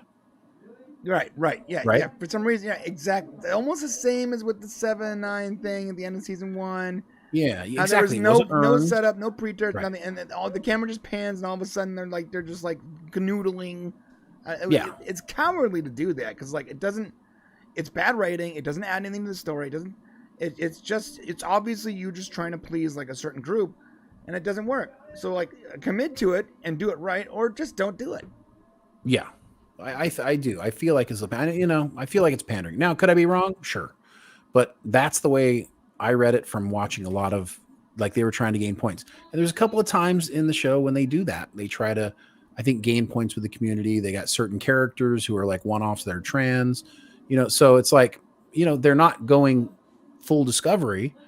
But I think they're just trying, like I said, I think they're pandering to everyone is what they're trying to do. They're trying to go to the lowest common denominator to get as many people to view as possible. I get it. It's business, but it's definitely watering down the brand. Yeah. Like I said, if they're going to go for it, earn it, write it right. Yeah. And right. And it's possible we're wrong. And that's not what they meant. And maybe that was specifically, maybe that's not what it is. Maybe we're both just seeing it wrong. But if we're not seeing it wrong, I guarantee there's a lot of folks that are seeing the same thing we are, that are probably celebrating it even though it wasn't earned, or we're just nitpicking. I don't know, but I'll tell you this: if it does end up being like that she's in some kind of relationship, then it wasn't earned, and they should rethink that. Yeah, I think well said. Although we'll see what happens. Seeing the outcome of that, if you know what I'm saying, I'm joking. You need to stop it with that whole. I'm sorry. Thing. Who is hot, bro? What do you want? You sound like such a dude. I am a dude. I know. So anything else about Strange New Worlds? You know what? No, I do think next week is going to be sort of wild because that is the episode where stuff actually happens. Mm-hmm. And you and I are probably going to be on two separate sides of the coin again.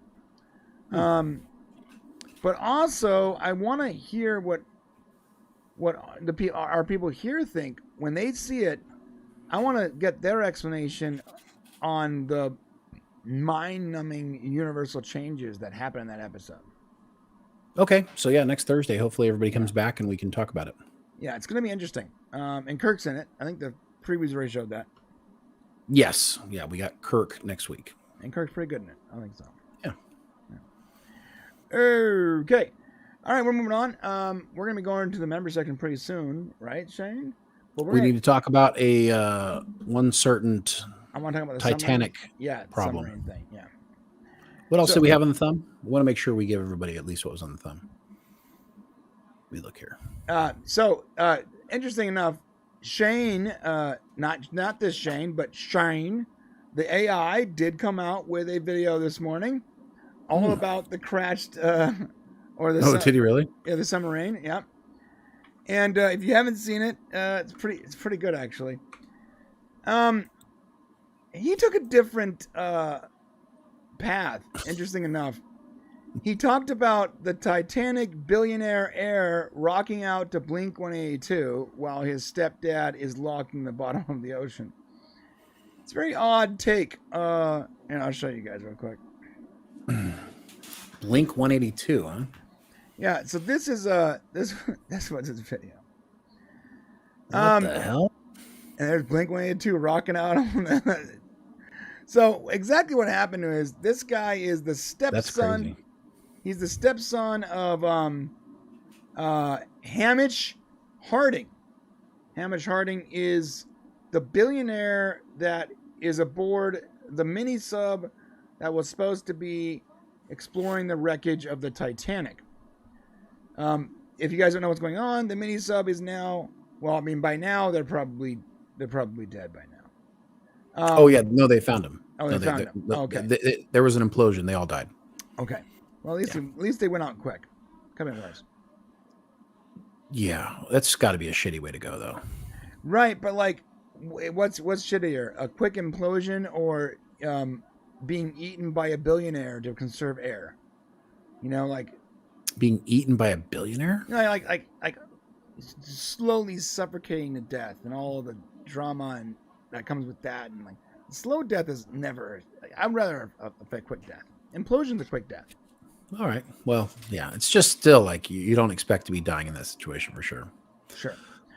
So this guy, his stepson, when this whole thing was happening and they were trapped down there, a lot of memes. By the way, the internet is brutal. My God. It is. There are people in a sub on the no consequences. Right. On the bottom of the ocean, and the internet is just like memeing the crap out of them. It's really bad. These are actual human lives. But this guy has no self-awareness.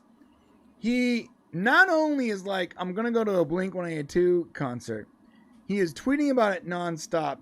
He's using it like he's treating his trip to the concert as if it's an update on his dad at the bottom of the ocean. He's tweeting the members of the band, "Hey, my dad's at the bottom of the ocean, but I came to see you. Can you just let you guys know?" And they're like, "What, dude? Why are you here?" Wait a sec. So can you say that again? I didn't understand. He was tweeting at the band, "Hey guys, my dad's trapped on the bottom of the ocean, but I came to your concert so I can support you guys." Really? That's weird. Yes. He got a picture with one of the members of the band, and that band member quickly blocked him and tweeted out, "This guy sucks." Oh, wow. In every way, this guy is just an absolute numbnuts.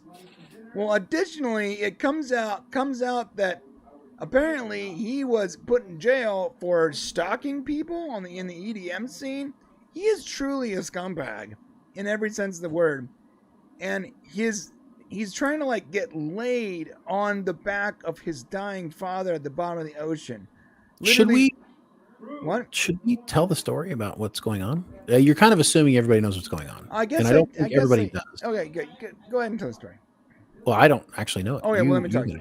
So what happened was, a billionaire and a few other people paid about $250,000 each to go down in a mini sub. Now this mini sub was created specifically for the purpose of exploring the Titanic wreckage. The company is called OceanGate, I believe. Anyways, it's a company that specifically designed this sub for people to explore the Titanic wreckage. And each ticket's $250,000. So that's why people aren't being sensitive. They spend $250,000 each. Yeah. And so they get in this sub that was not really put together properly. It was being controlled by literally a video game controller, like a Logitech controller. There isn't even like enough windows. There's a little tiny like portable toilet. You have to be barefoot. It is a nightmare scenario. I'm not sure why anyone would pay to do this, but they did. And then the unthinkable happened. Well, unthinkable unless you're an idiot, because at any moment here, anyone with a brain cell can look at this and be like, "This is not remotely safe. This is not copacetic in any way. I'm not getting in that sub." But they did. Well, one guy backed out. One guy did back out. That's a smart guy. He was like, "Yeah, this is dumb. I'm not doing this."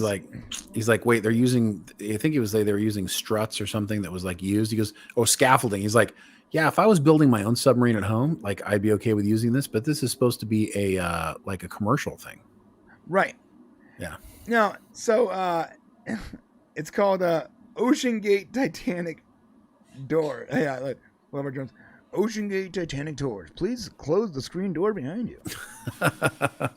That's why there's no screen doors on submarines. Da-da-da. Right. So this is what happens. So they launch, and of course, motors burn out, stuff happens, whatever. They lose contact. Again, they don't even have proper contact with the sub. Like everything's being controlled through ancient tech and stuff you can buy at like Best Buy 10 years ago. It's very odd. Question for you that I couldn't find. Have they been doing this for a while, or is like this the first trip?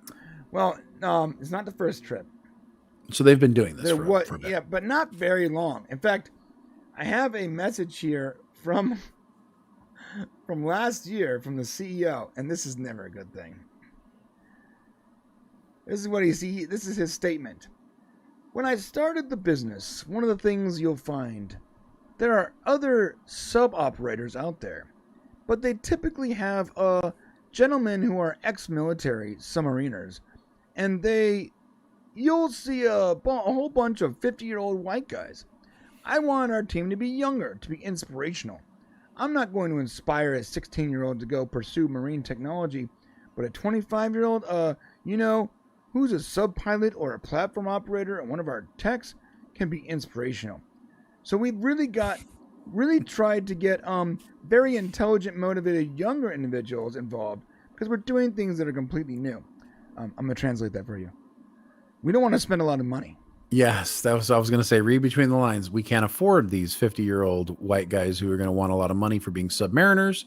So we're going to pay a bunch of young people, and it's going to end badly. We don't want to spend a lot of money, and we want to we're going to virtue signal and act as if we're doing it for our ESG score or something, and it'll work out.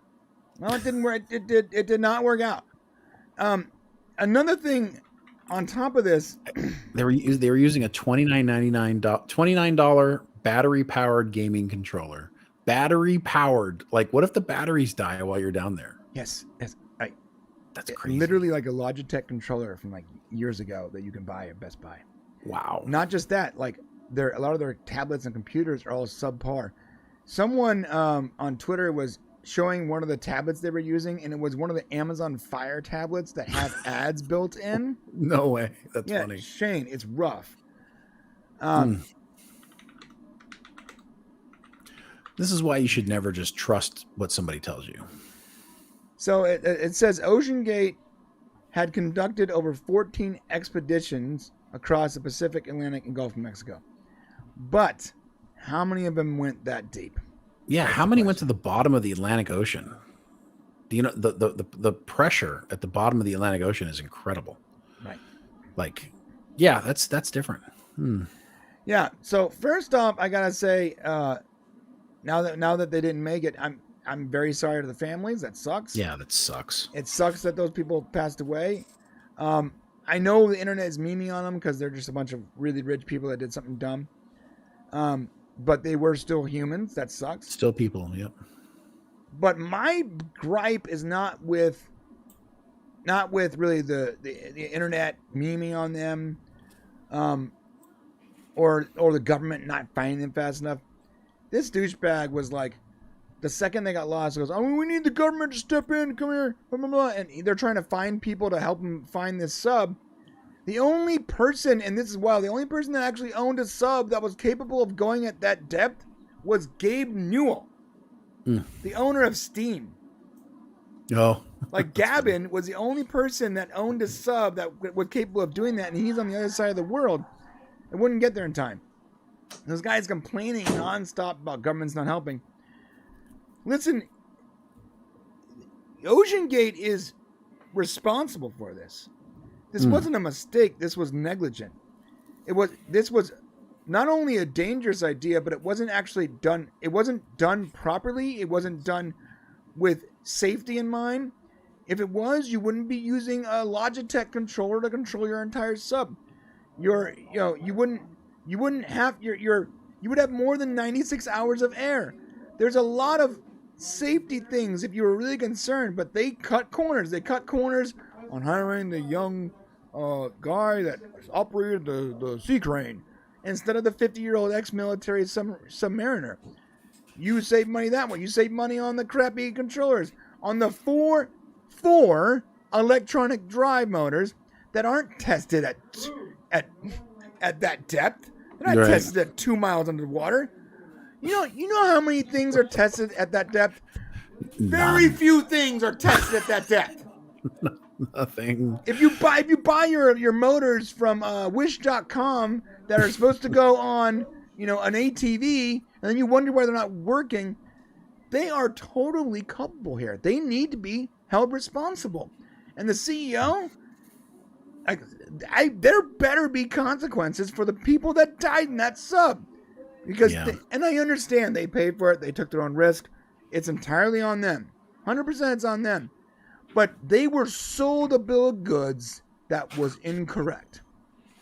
Well, it's interesting. This just came out that just recently, apparently the military has a top secret military acoustic detection system, and it actually heard the Titan implode hours after its mission began, just hours. So right from the beginning of its mission, it imploded. Oh my God. And the military caught that. Yeah, that just came out. Wait, there was like reports about someone saying that like they were hearing like thumping or whatever. And I was like, how are you hearing thumping like on the ocean floor? Like that's such a weird thing.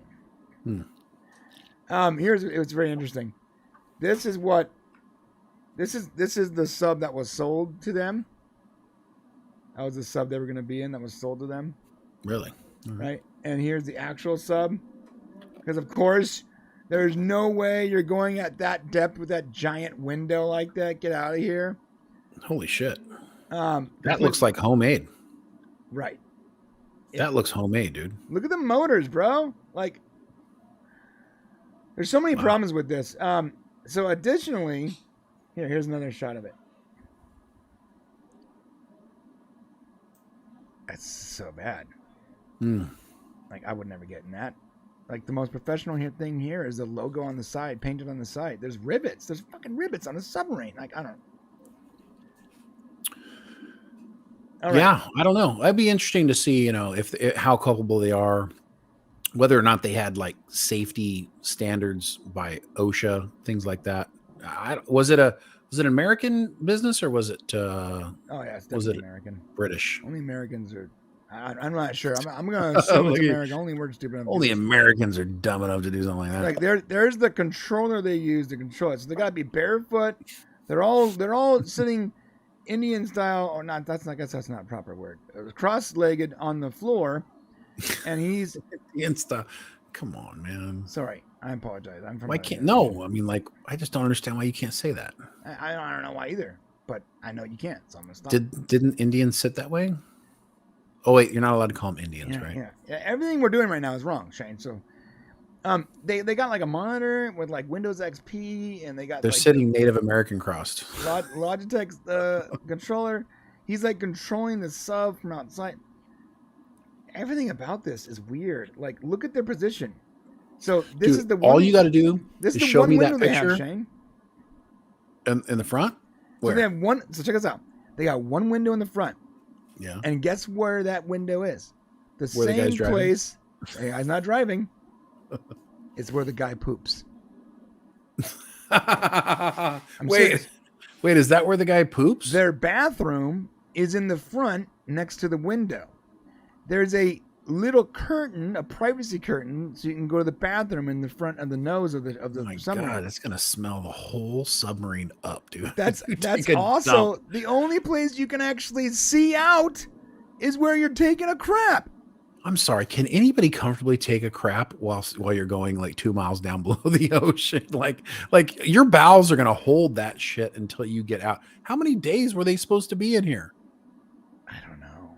How long was this mission? And why would you want to go down there and not see anything? I mean, I thought they went down to the Titanic, looked around, and came back up. Like literally. How long? Watching on, do they need a toilet? They're watching on like the Logitech monitor or something like that. You don't need to pay to be down there. Like everything about this is stupid. Oh, so they're down there, but they're not actually seeing out of the sub. Unless you're taking a crap. So if you're sitting in the actual cabin. Wow. There's no windows in the cabin. Look, no windows. Weird. There's just monitors. I don't want to go into space if I can't look out the damn window. What's the point? Like, shoot me into orbit. If I can't look out the window, then what's the point? Dude, if I'm watching on a screen, then just send a robot down there and that's problem solved. So 9 hours was the scheduled. Thank you, Boulevard Jones. 9 hours was the scheduled time for the dive. Listen, you shouldn't have to crap in 9 hours, but I guess if there's an emergency, okay, maybe pee. I get that. Interesting. Yeah, powered by 4 electric thrusters. I thought you were going to say powered by 4 guys on treadmills. they're wheeling hamster wheels, right? And No the one, seats for the one guy that's passengers. not wheeling is the guy taking a crap looking out the window. This looks eerily like that World War II very first submarine. Like the very first submarine was like a World War II, like right, like to go under the canister that they U-boat, put together. under the U-boats, right? Yeah. Yeah. So also the problem with the electric thrusters. First off, they're not very powerful. They're most of it's plastic. What does plastic do? It warps. Now some plastic is okay to warp under pressure, but some plastic is not. And people will use certain materials that can move and flex when it comes to high pressure situations so they can keep operating. No. But there are certain things in electric thrusters or in motors that can't flex. A big part of that is the magnets. So a lot of these thrusters, they work the same way like your computer fans work. And it's the magnets there's a couple of magnets that are sitting on top of each other. They're about, they're a micron away from each other. And that maglev sort of rotating technology is what powers it. One is, electricity is applied to it and it goes one way or the other. And I'm not explaining this correctly, but it's very difficult to explain it in like as dumbed down as possible. But basically, it's magnets. They're using magnets, electromagnets, to control this. Magnets don't. I don't know if you've ever seen a magnet. I'm not talking about a refrigerator magnet, but real magnets don't flex. Like rare earth magnets are not flexing. They're very hard, and guess what? Very brittle. Rare earth magnets are actually very brittle. That's why they usually wrap a rare earth magnet in a more sturdy metal when they sell it for commercial purposes, because the magnet itself is brittle. So you have this magnet in there, and it's in this sturdy casing, and it's down at the bottom of the ocean where the pressure is how many atmospheres? You were in the Navy. It's insane. I don't know, yeah. And then the plastic is warping and moving and changing under the pressure. What did you expect to happen? And when they're like, "Oh, we did test runs," you went all the way down there and came all the way back? Went all the way down, all the way back. I mean, like, did you just like? Well, I got no words. I don't know. I mean, maybe they did, and it worked fine, and they just had something gave. Think of the Challenger explosion and the O-rings. One might have just taken one bad thing. Who knows? I don't know. Maybe it was safe. What's weird is I'm all over this kind of stuff, and I hadn't even heard anything about this thing. Bro, how did you not hear about this? I couldn't hear about it. No, I heard when it happened, but I didn't know that there was a submarine, that they were giving sub tours down to the Titanic. I didn't know that. Oh. Yeah, it's a bummer. Yeah, so in all the options I had today for Shane, the Shane AI, I just chose this one because the other options were like, Shakira's new album has Henry Cavill, and I'm like,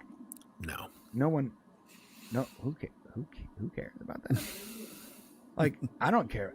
I find both of them attractive, and I still don't care. This was the only story that made any sense from my perspective, so I let it run. And if you listen to the whole thing, I'll play the very end of it. It's actually quite comical, because he's not really talking about the incident. The AI does mention the incident, but he's really talking about the stepson. Now I'm going to play you the end of this thing so you can see what I'm talking about.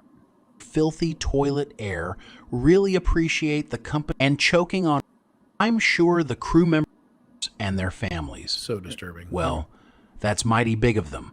I'm sure the crew members trapped in that submarine barefoot and choking on what's left of their filthy toilet air really appreciate the company's undivided attention while they're fighting for their lives. So, context, he was talking about the OceanGate company saying, we are fully and totally dedicated to finding this up. Yeah, you better be. So let's all take a moment to appreciate the brilliance of Brian Saz, the concert-loving stepson who's found the perfect way to support his missing stepdad. Attending a rock concert. Truly a shining example of intellect and compassion. Bravo, you fucking idiot. Yeah, so Shane gets a little gnarly there toward the end.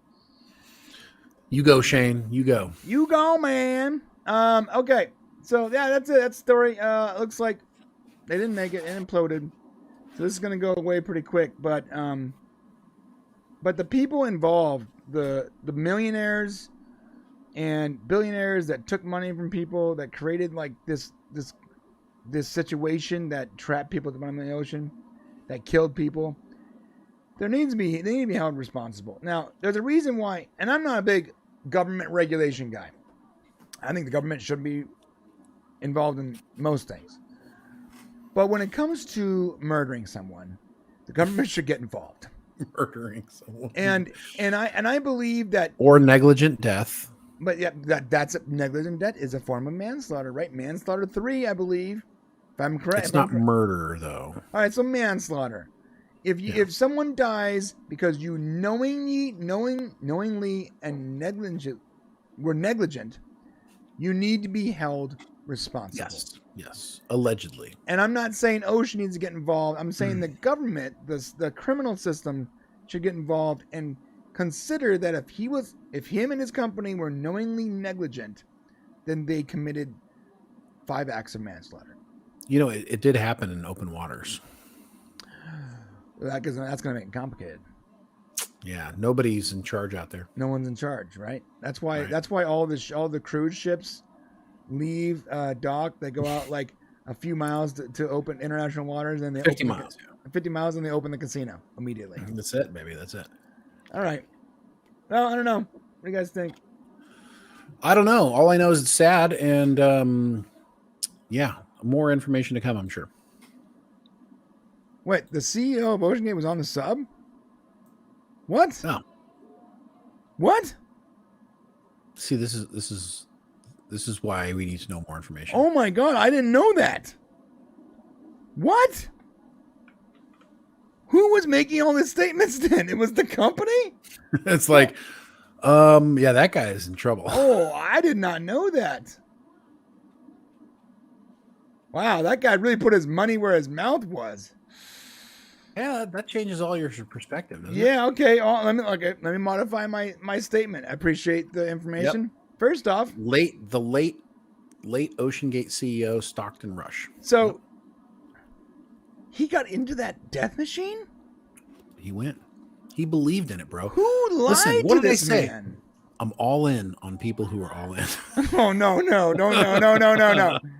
He was all in, dude. He didn't send people to his death. He went to his my death. God. I am like, I've been studying this, and I did not realize that he was, it's a little confusing because like the company is making statements like on his behalf, and it sounds like he's, okay. So first off, what the F? This just got weirder because I can look at that submarine and immediately know it's not safe. Someone lied to this man. Well, he's the CEO, so he should know better. Like, you don't go down something that you're not 100% sure. You know what I'm saying? And the crazy thing is the cameras relay the marine environment outside back to those within. But why? Why do you need to be down there to see that? It's part of going. I guess it's part of like you know. But you can send anything with cameras and do the same thing. Be safe on the surface. I don't understand. Wow, I did not know that. Thanks, guys. He said safety is irrelevant. He said that? He said safety is irrelevant? Oh my God, look at this. The left says Stockton Rush deserves to die for backing the GOP. What? Who the hell said that? That's crazy. You can't say that. You can't say that. You can't. What's wrong with you? Donated to Republicans, then you deserve to die in an undersea tragedy. That was the strong implication of a truly gross piece of left-wing rag pumped out Wednesday about the missing Titanic sub. Can't. Just because someone goes a political way doesn't mean they deserve to die. Like, we need to stop that bullshit. That's so like ridiculous. Like, you can really say anything you want in this world, can't you? That's stupid. Yeah, he literally did say that. He said, at some point, safety is just a pure waste. He continued, I mean, if you just want to be safe, don't get out of bed and don't get in your car. Jesus, bro. No, don't go down on a submersible 2 miles down below unless you're 100% sure it's going to be okay. Yeah, it's much different. It's not the same thing.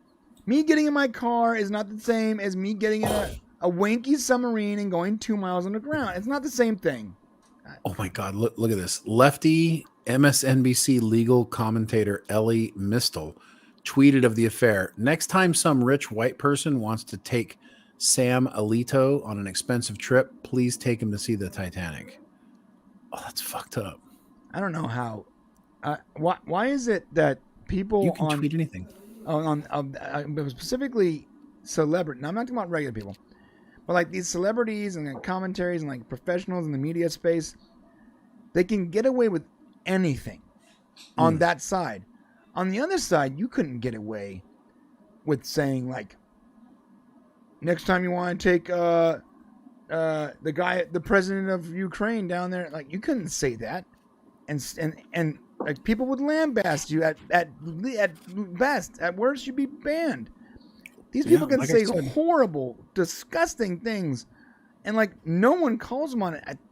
Is it that people agree with them? Because if they do, society's in a real rough place. No, they're just afraid to call them out because you don't want to stab your own side in the back. That's it. Well, that first problem was assuming that you had a side. We need to stop doing that. That was the problem. Yeah.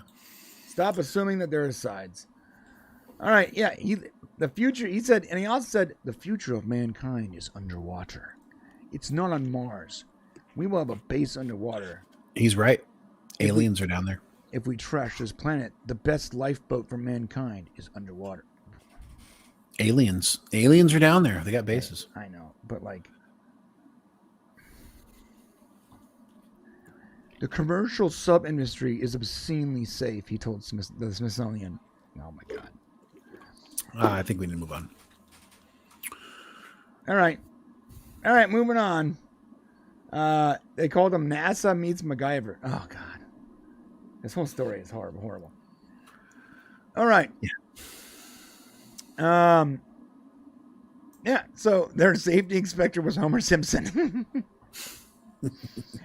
All right, we're gonna move on. Here's the deal: we are gonna go to the member section where we tend to get a little bit crazy, just a little bit, and drink this whole thing.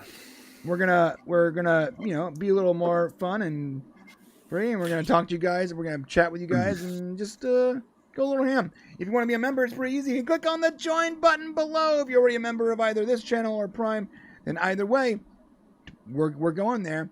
And I have a new thing because I don't want there to be any dead air. What I'm gonna do is I'm gonna before we do it though, we got to do the winner. Oh, that's correct. Okay, let's do the winner first. It's clearly Mike. So clearly? Yeah, it's obviously Mike. I don't even gotta look it up. Dr. Sarah Gardner didn't get close? I mean, she might have gotten close in the last hour, but he held it for the first 2 hours. So. Oh, okay, for sure. Well, all right. Congratulations, Mike. Good job, Michael. Next Good time, job. Dr. Sarah Gardner. Dr. Sarah Gardner. All right, so what are we giving away here? I'm not giving away another Indiana Jones journal. Screw you. No, we don't have one of those. So. Okay. Wait, or do I? No. Stop. No. I forbid it. I think Michael Nemo won one. No. Here we got that. It's fine. Yeah. So how about this? Michael, you going to see Indiana Jones, I'm assuming, at some point? So Indiana Jones shirt. I like that idea. And let's go with we got the Stargate clock still in there. All right. How about a Star Trek Legacy mouse pad? Okay. Because even if you got the shirt, mouse pad's cool too. I like it. Boulevard Jones. At least Maze didn't win again. This is the second one for Nemo. He's so you guys can start hating on him next week. So I got an Indiana Jones shirt, a Star Trek Legacy mouse pad, a Stargate clock, a Popcast Shane hat, Popcast Brian hat, and you can't pick. Whichever one you get is what you get. And you have any shirts? I need one more option.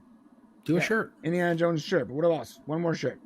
Oh, do a Star Trek Legacy shirt. We did that last week. Well, you did Indiana Jones last week too. Okay, do a. I was gonna say do a Flash shirt, but that may not work out well. No one cares about that right now. All right, let's just start here. We'll do the legacy shirt. Do a Dune shirt. You know what? Next week we're gonna put a poll up on Discord with the options, and you guys can pick what 5 options we have. All right, cool. I like that. All right, here we go. This is for Mikey. Good luck, my friend. What will he win? I hope you get the clock, because the clock is super rad. Here we go.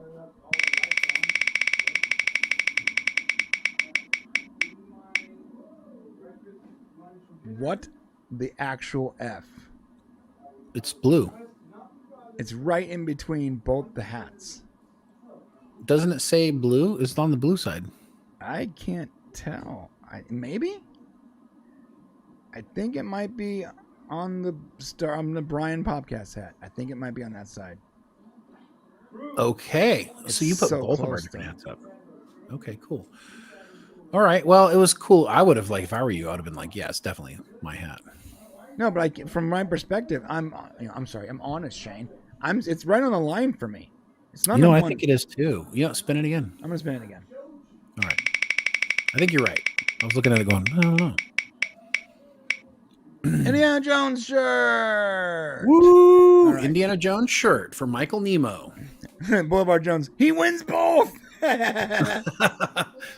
Come on now. We couldn't afford both, but one at a time, guys. All right. There we go. All right, guys. Congratulations, my friend. Hit us up. We will make sure you get your Indiana Jones shot. And it's going to go with your Indiana Jones journal that you stole from me last week.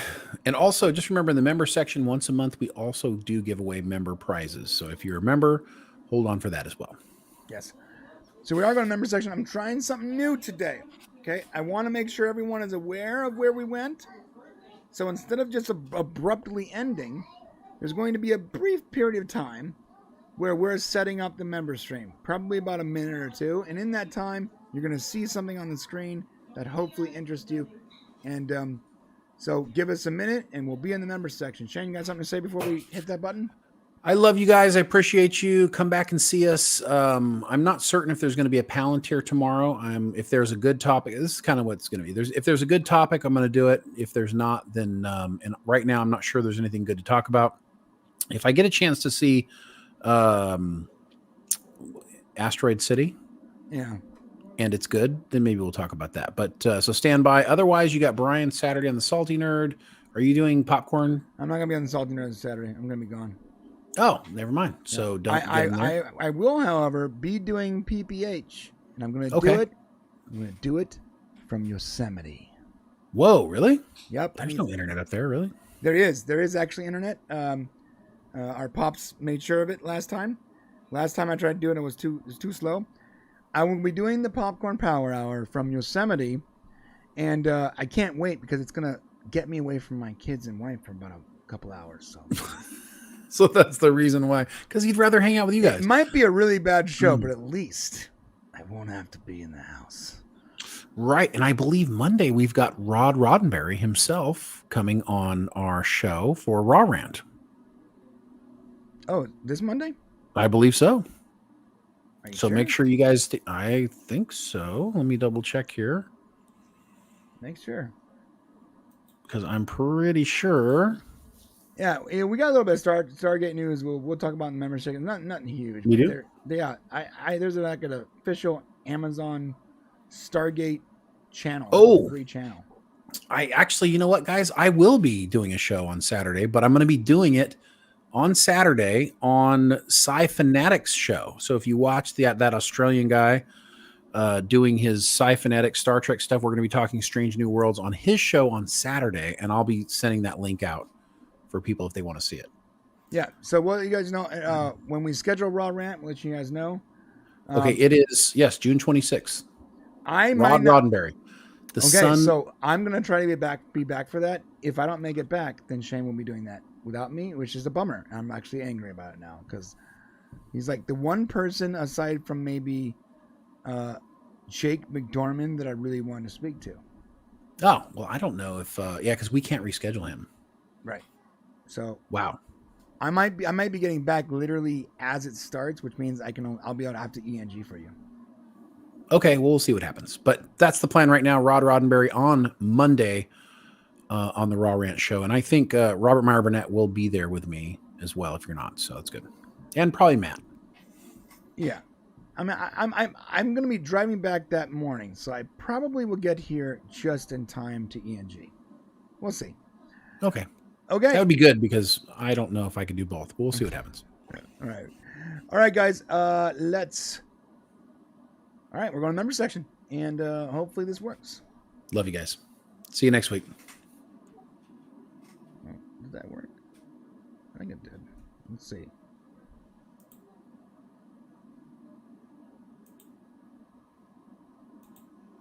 I think it worked, but the music didn't kick in, I guess. So what were you trying to do? Hold up. 1 second, bro. All right. I don't have this screen set up either.